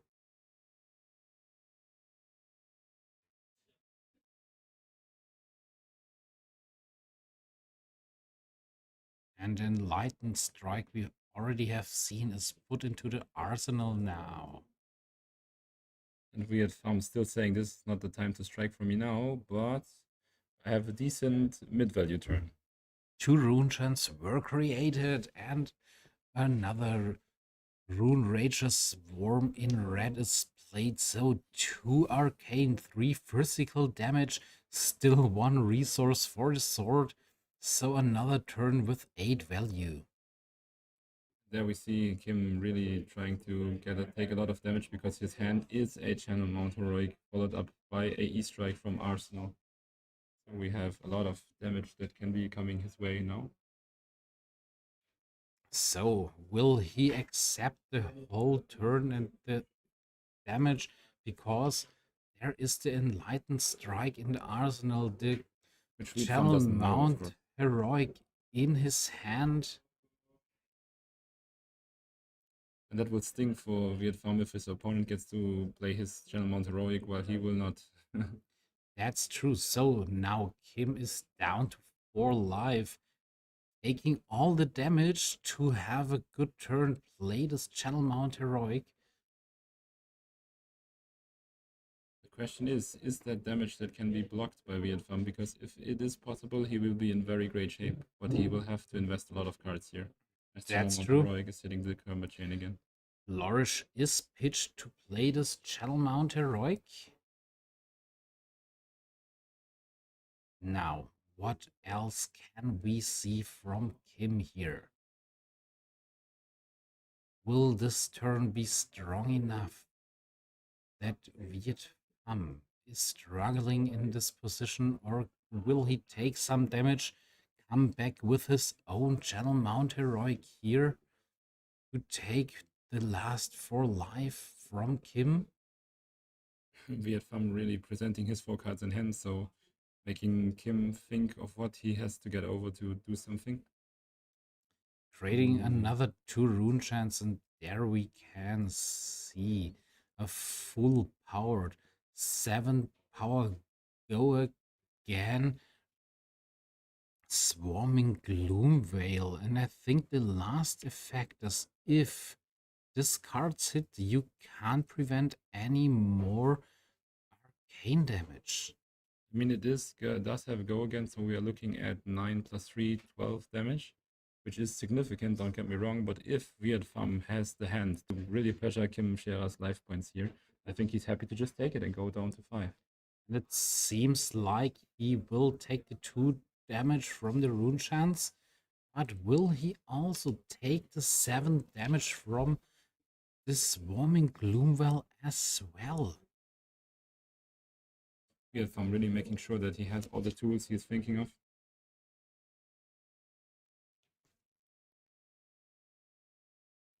That probably is the moment that really differentiates how this mirror will go. Viet Pham worked really hard with the blocks he was having and the good blocks he was reaching to be ahead in life points to do exactly the play he's probably about to do now. Only question he has to ask himself, is this the hand where I pull the trigger? Yes. With 1 resource left on Kim's side and 1 card in arsenal, Viet Pham don't really know. So, but there is no 1 cost card in Florian that is so terrifying right at the moment. So maybe he thinks there is another Rune Rager Swarm or a Swarming Gloom Veil. I mean, he could also say, I can block this one for 2, use my Grasp of the Arknight to cover it up fully. Now there's the Reaping Blade coming in, but I have another free block in hand, and next turn I send the Reaping Blade for another 2 rune chance, which is a lethal attack for Kim, so he has to do something about it. And then I still have my arsenal, and I do not take any damage here, so I will stay, or at least take, no damage here. So I'm at 15, my opponent is still at 4 and needs to defend lethal now, and that's the tempo that will spiral out of control in my favor. And I think this sounds like Viet Pham should play this turn, and I think, oh no! He's deciding he has enough. not playing Yes. like this. He will take the damage, going down to 8, and now he can see the only last attack is the Reaping Blade for 3 without go again, taking also this damage, going down. Yes. And you can already see the nod of the head from Kim saying, wow, my opponent is taking so much damage for free here. He really wants to do something next round. And knowing that you are at 4 life, you have 2 blocks left on your equipment, I think Kim is really smelling doom here, knowing how Viet Pham behaved in the last turn. And 2 Earth card were pitched, so Channel Mount Heroic is still there. They should represent it with a die, but let's not cross that bridge now. They will see what we have on our hands, because if Viet Pham is making this the last turn of the game, I don't think there's any necessity to signal the actual counter from the Channel Mount Heroic right now. Yeah, think so too. So Plow Under was pitch to create 2 rune chants because of the grasp of the Arc Knight. Can we see the play with the Channel Mount Heroic here now? For someone who has been thinking so much what he wants to do on offense before already, Viet Pham is really taking his time again to make it all work as he planned before. Because this turn really matters and he has to do the right decision now. And it's so interesting, players like Kim and Viet Pham always taking some time only when he really needs to have this time. And we can see the plow under is played from Viet Pham just to send back both arsenals.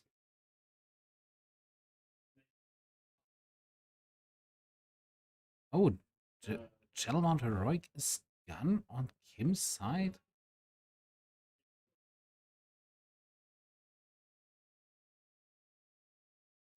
So we are looking at 8 damage coming in here, getting rid of Kim Chia's arsenal. So we will have to block at least.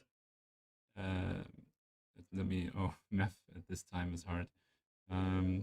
So we're looking at 8 and he's at 4, so he needs to block at least 5. Oh, I have it. But with the tunic and the 1 block from the grasp of the Arc Knight still remaining, maybe he will now use them. There aren't that many turns anymore, or will he save the Spring Tunic to keep this alive? Yes, there is the root-bound carapace. Another decompose from Kim here. Full blocking.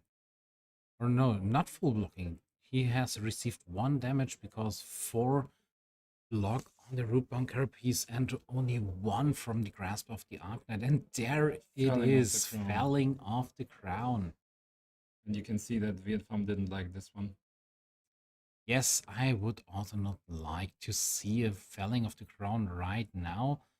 So now it is the time.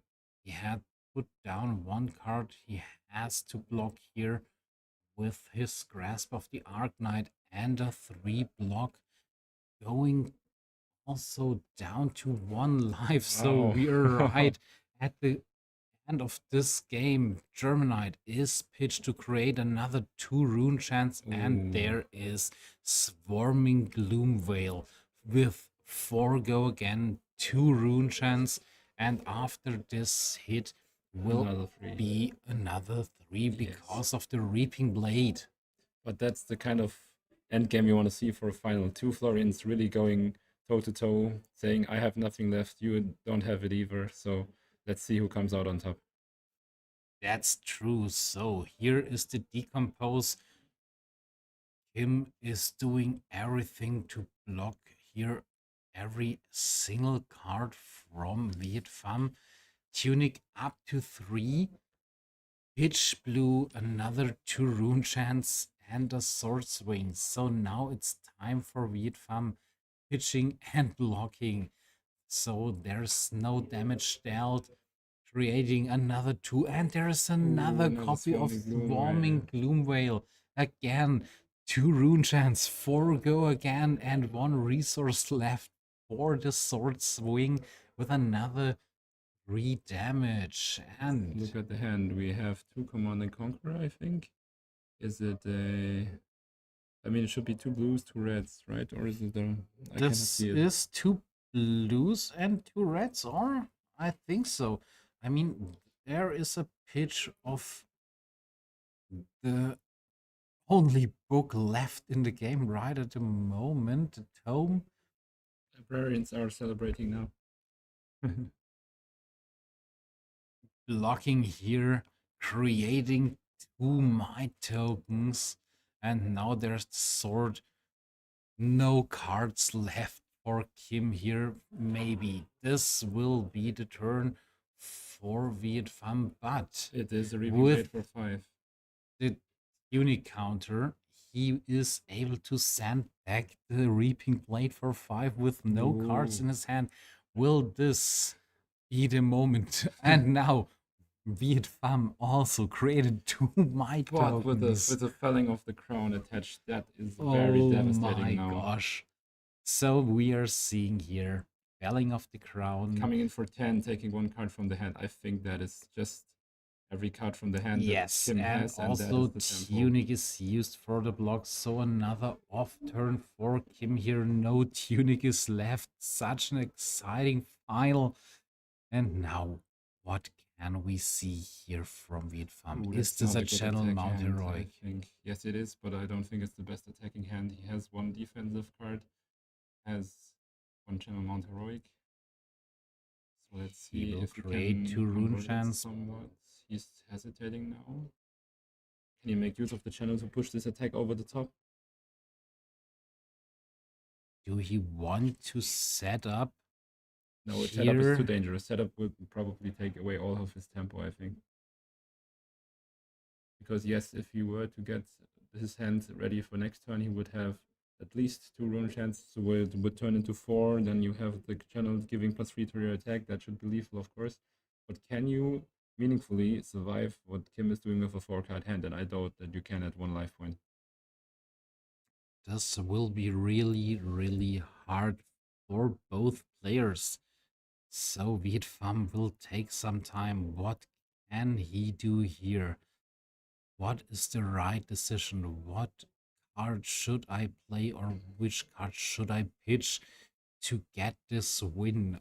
Both players down to 1 life. Will he play the channel mount heroic?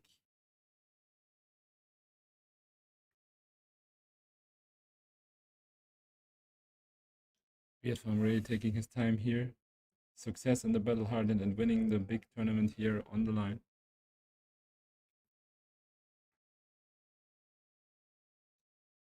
He will take some more few seconds to think, what should I do here?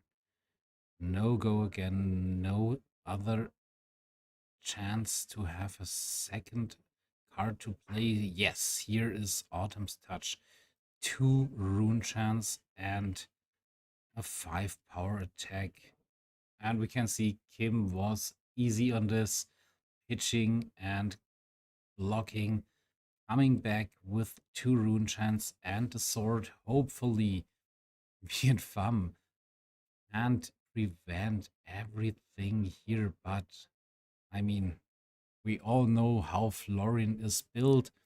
There will be a pitch for the rune chance, and there will be another card to block the Reaping Blade. And if that is correct, that there is a channel mount heroic in Arsenal for Viet Pham right now, I think it will be doing nothing for him, because there is no chance of him doing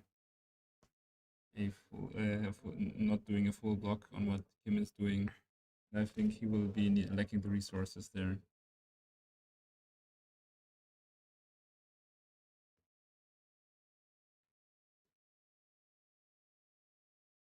So Germanite is pitched to prevent the rune chance, and another Rune Rager Swarm.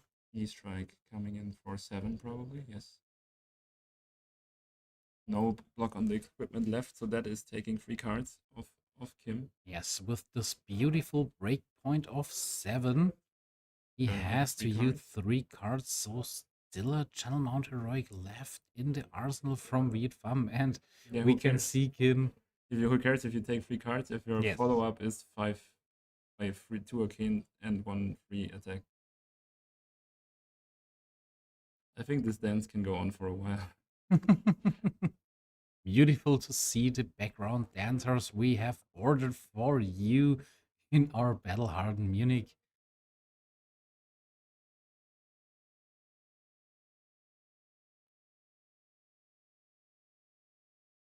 So,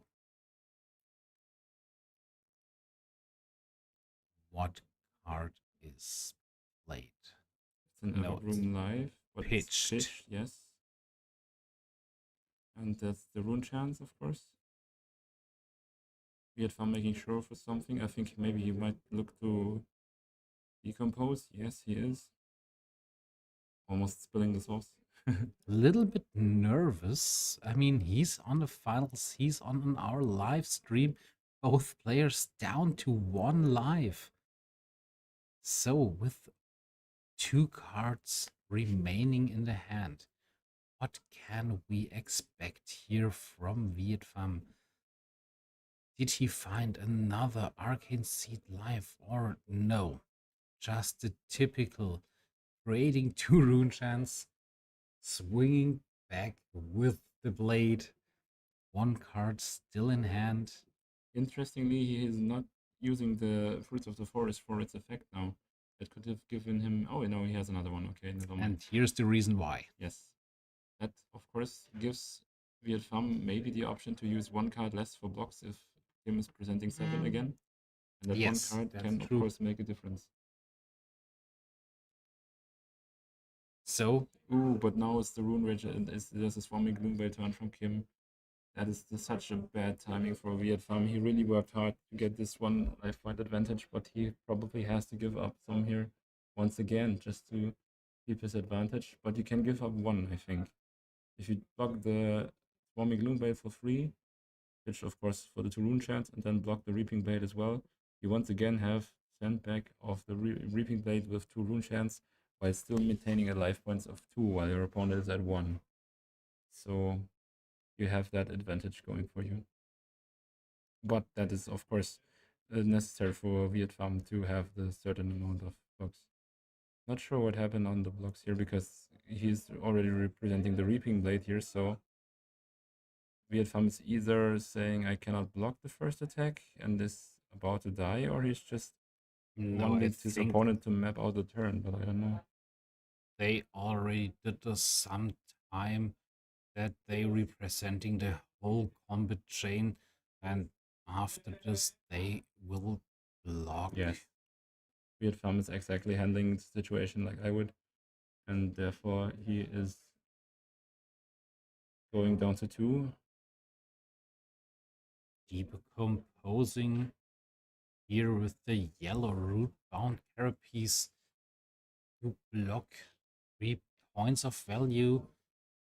Oh, maybe he was thinking, will this block with 2 power help me to create 2 more might tokens? Is this the way I could have win here? But he decided to keep this in his hand just to block here. Yes, I'm still pondering the decision to put Mount Auric in Arsenal for Vietfam, because I think it's very, very hard to make usage here. But now Kim is also drawing his Fruits of the Forest, joining Vietfam back again at 2 life points. Yes. So if no one finds any over-the-top turn, which they cannot because they have no leeway, this will probably get down to who has less Fruits of the Forest in deck.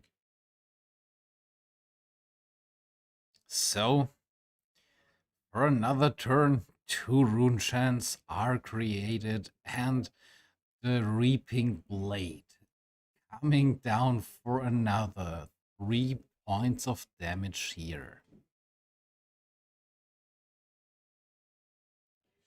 And there's a Channel Mount Heroic block from Vietfam. Only 1 remaining. And now we can see another line. 2 rune chants and the Rune Rager's Swarm Red here, dealing 2 arcane damage and 3. After this, there will be also the attack with the sword.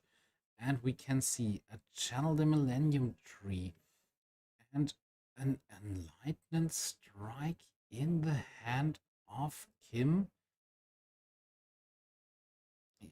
using every single card to pitch, block, and prevent, and create another 2 rune chants, sending back the sword.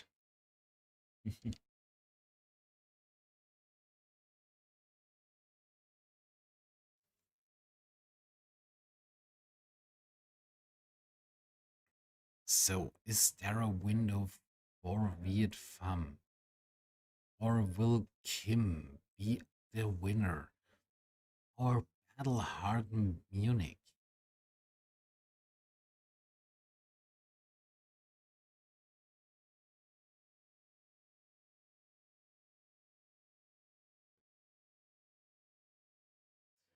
Viet Pham once again being very cautious about his decision making, looking once again at the banish pile of his opponent and what cards have been played so far.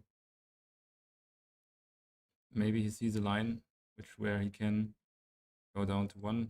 Both players are now counting out their decks.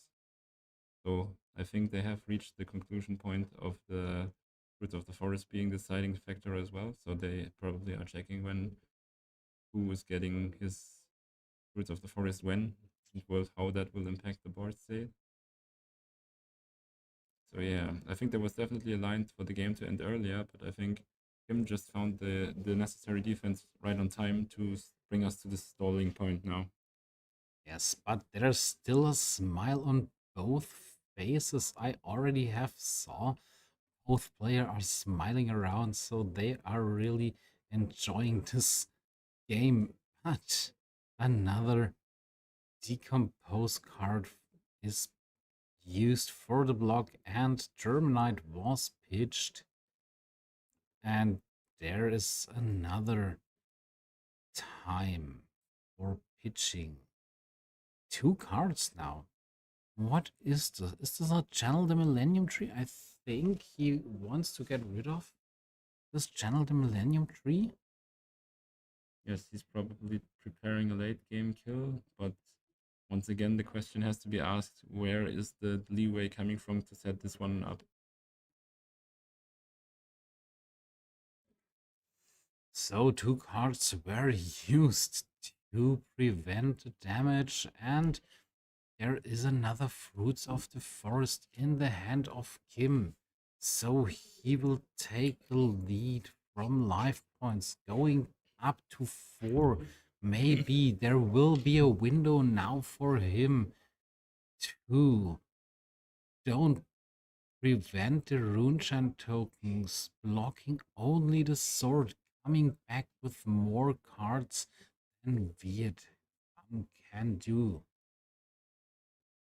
Machinations of Domination and no Condemned to Slaughter, I'm sorry. Once again playing a big role in the deck of Viet Pham.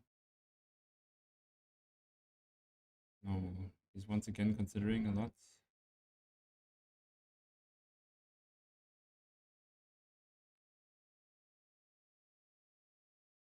He's now playing out the channel and sending in the blade after it. So he's saying, okay, now I will try to kill you next turn. And I think he has found the right spot because now the resources were aligning. He will have the channel around guaranteed for next turn. And now this one has to give Kim some headache because he has to, well, take as few damage here as possible, but still not die because it's still a lethal attack for 5. That's true.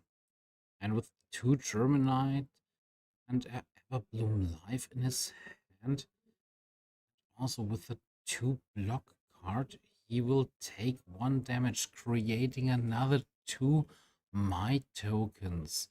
That will pump his next attack to 5, and this will be 2 Runechans with a 5 power sword now. So Viet Pham, can he go down to 1 here and keep a somewhat meaningful hand for his channel to be relevant in this matchup? He has to pitch for the Runechan tokens, and maybe he has the last copy of a red root-bound Carapace in the hand. I'm not that sure if he's also playing other defense reactions. I don't think so. Viet Pham counting out the attack of his opponent because I think he has been pitching towards this channel Mount Heroic usage.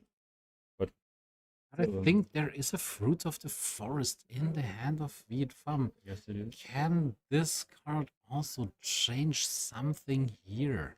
I mean, if he were to be able to pitch to the Runechans and send in this Fruits of the Forest while still making 2 Runechans, that's an attack for 8 with 2 Runechans, I think.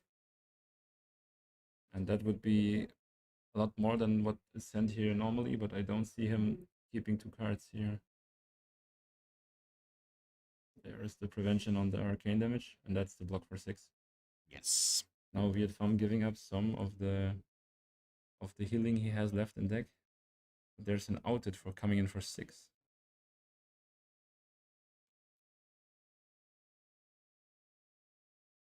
So not as we have seen the last turns, 2 rune chant and sword attack. Now it is a 6 power attack. And with these cards in hand, I think Kim can block this attack. So Kim will have a free card hand after blocks now, unless he is blocking badly this turn. Once again, both players counting out their cards. They are already in each other's head, counting down the cards they have been pitching, preparing for a late game that has been pitch decked to perfection.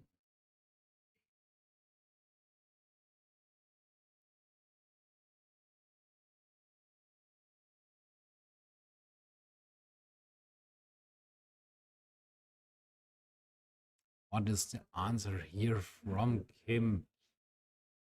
What can he do to maybe save this game? Counting his deck again. Yes, I think Vietfam is leading on the fatigue race, but Kim is leading on the life points race. So Kim really needs to make sure that the life points he has been given by the Fruits of the Forest are what makes the difference in this matchup to put a more significant offense together that will just not be able to be blocked by Vietfam. Yes, and there it is. 6 points of block value, I think. And now, with 1 card left in the arsenal, German Knight is played. No, it was not a 6 power block. It was only 5, going down to 2. Now he's able to create 8 rune chants and heal up for 4 more lives, going up to 6. Now the next turn is so important to Vietfam. Can he make this turn now his Battle Hardened Munich winner turn, or will he lose because of that 8 rune chant tokens? I think it's a very interesting proposition that Kim is asking here. He's saying, make me block for me not to die, or you die next turn for sure. Yes, and there we can see 2 rune chants were created, and Rune Rager's Swarm is coming down. For 3, go again with 2 more rune chant tokens. I think it's a blue, isn't it? No, it's a red. Yes, okay.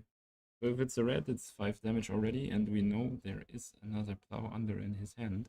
Yes. I mean, there's another 6 follow-up, so we're looking at 11 damage if that is correct.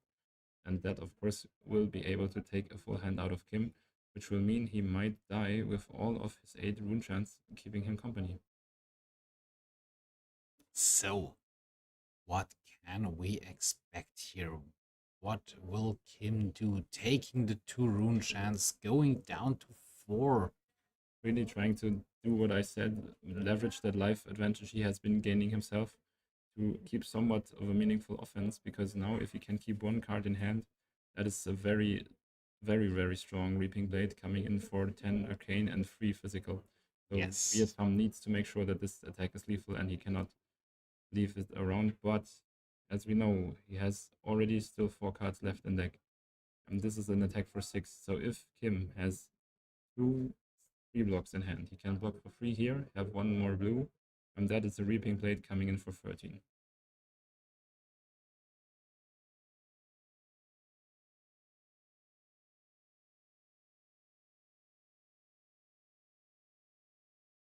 You know what that would mean? That would mean on the first weekend, where Germinate is legal, we had the Florian Mirror and the finals, and Germinate decided the match. Yes. So maybe German Knight unban wasn't that good. Of an idea. I mean, it's fine if I get my Tibbles back, no.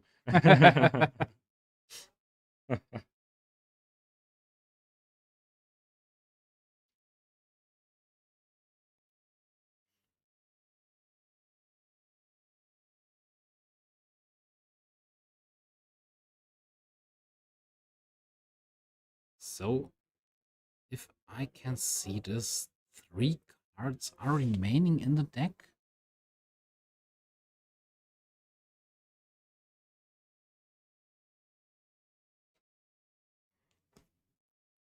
Yes, people are asking how Germinate did make life due to the reaping blade used by Kim. Both players were on 2 life in this situation, I think so they were. It's even life. Yes. 4 resources were spent. Yes. Some of the people in stream are agreeing it is because of the parity that has been between our contestants. Oh, and now it's really slipping away from Vietnam because there's another 2 my tokens coming in for Kim here. So we are looking at 13 and 5. No, it's like, no, sorry, I mean, it's 10 and 5. Yeah, and I don't think there is any chance for Vietnam now to stay alive after this big hit with 8 Runechan tokens and a Reaping Blade with 5 power here. Is there Having a a bit of a way? smile, but I think he knows it's over. So Yes, I think so just- too, but he puts no, down his he's hand, shows showing hand. his hand. Maybe they are discussing of what to do. But I know these players. And So there's the we handshake, and we have a winner. A winner. Tim Scherer is our battle-hardened Munich winner on Florian. A worthy champion, and as we said, Germinate decided the match as you one would expect. Absolutely true. After this play with Germanite, he was able to win our tournament here in Munich. So we can say Germinate made an impression on this tournament. Absolutely. Somewhat. And we'll probably on the other tournaments as well. We will also check for the streams of the other Battle Hardens, how Florian was doing there, and then we will have a very interesting metagame minute. Yes, and they are celebrating our Battle Hardened champion, Kim, at the moment, as you can hear probably. So let's see what Margin Bay will have to say about his weekly true. Flesh and Blood meta review for the impact that Germinate has had, at least here in Munich. Yes. But that's all future music. All I can say is it has been a great pleasure casting with you, my friend. It was an honor to be be asked with you, Toby, Oh, and thank I you so hope much. you have enjoyed our stream today in Countdown Spielewelt in Landsberg am Lech here, Battle Hardened Munich. Before we sign off, we want to thank a few people who have made the stream possible. Of course, we want to thank Countdown Spielewelt for allowing us to host here and giving a stage for this huge tournament. But also very big thank you to Jule and Rico, who have been putting up with all of the camera equipment. We had Zeke, our technician, who was doing the stream for us, and also Merhan, who was being the guy who was developing all of the stream layouts you have been seeing here today. He made the groundwork for the technology. But that's all for now. We want to talk to our Battle Hardened winner, of course. And here he is. Come join us. Take a seat. Yes, it was a Hello long time. and welcome. Congratulations. Thank you. You really proved some Thank you. perseverance today going through that long matches. Yeah, top 8 was a struggle. First playing nearly 2 hours of Gravy and then 2 Florian Yes. mirrors back to back. So Yes. I don't know, maybe a total 4 to 5 Absolutely. hours. Yeah. There has been rarely a more deserving winner due to the grind. The tournament is called Battle Hardened. I think you can say that for yourself right now. Yes, So yes, definitely. deserving champion. So what do you feel about Florian being back like this in the big way in the meta now? Actually, until last week, I was playing Gravy today. Oh, Yes, okay. until Monday evening. Yeah. And then Monday evening, yeah, they did the triple span and the Germinate, and then I thought, okay, It's a switch. let's try Florian. I think he's the better pick for. And I think it was a good decision. Yes, I'm happy now. Yeah, Yeah. I cannot complain. Yes. We basically had no higher offer for you today on offer. So, but have you had ties playing Florian before, or was it just a meta read and you said this is the deck I can understand and make work the best? No, I played him before. Okay. I started playing him in Rosetta last year. I played him ProQuest season last year. Yes, okay, I see. So played him for a long time, also on local tournaments. All right. Played him on nationals. It was Okay. a bad time actually to play him, but Yeah, we all have been through these. Yes. So would you say the tunic pick you had because like Vietnam was pulling ahead before on live total by using the bark skin of the Millennium Tree? But is that something you found out about the Florian mirror, that the tunic is really what makes the difference in the long run, that you can set up this Germinate turns late game more easily, or what's your thought process behind winning the mirrors, which you have twice in a row now to win the Battle Hardens? So I think my list plays a lot of 2 cost.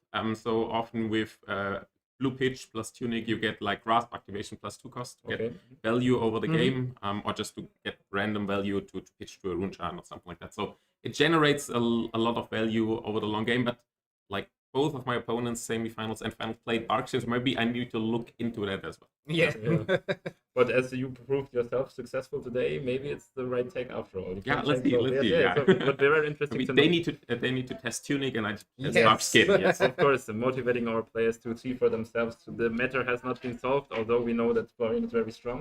So we will not want to prevent you from celebrating any longer. Thank you so much for Yes. being on stream here. Congratulations on It your was win a, once was a again. great day. Thank was you a so great much, for and having me. congratulations. Thank you.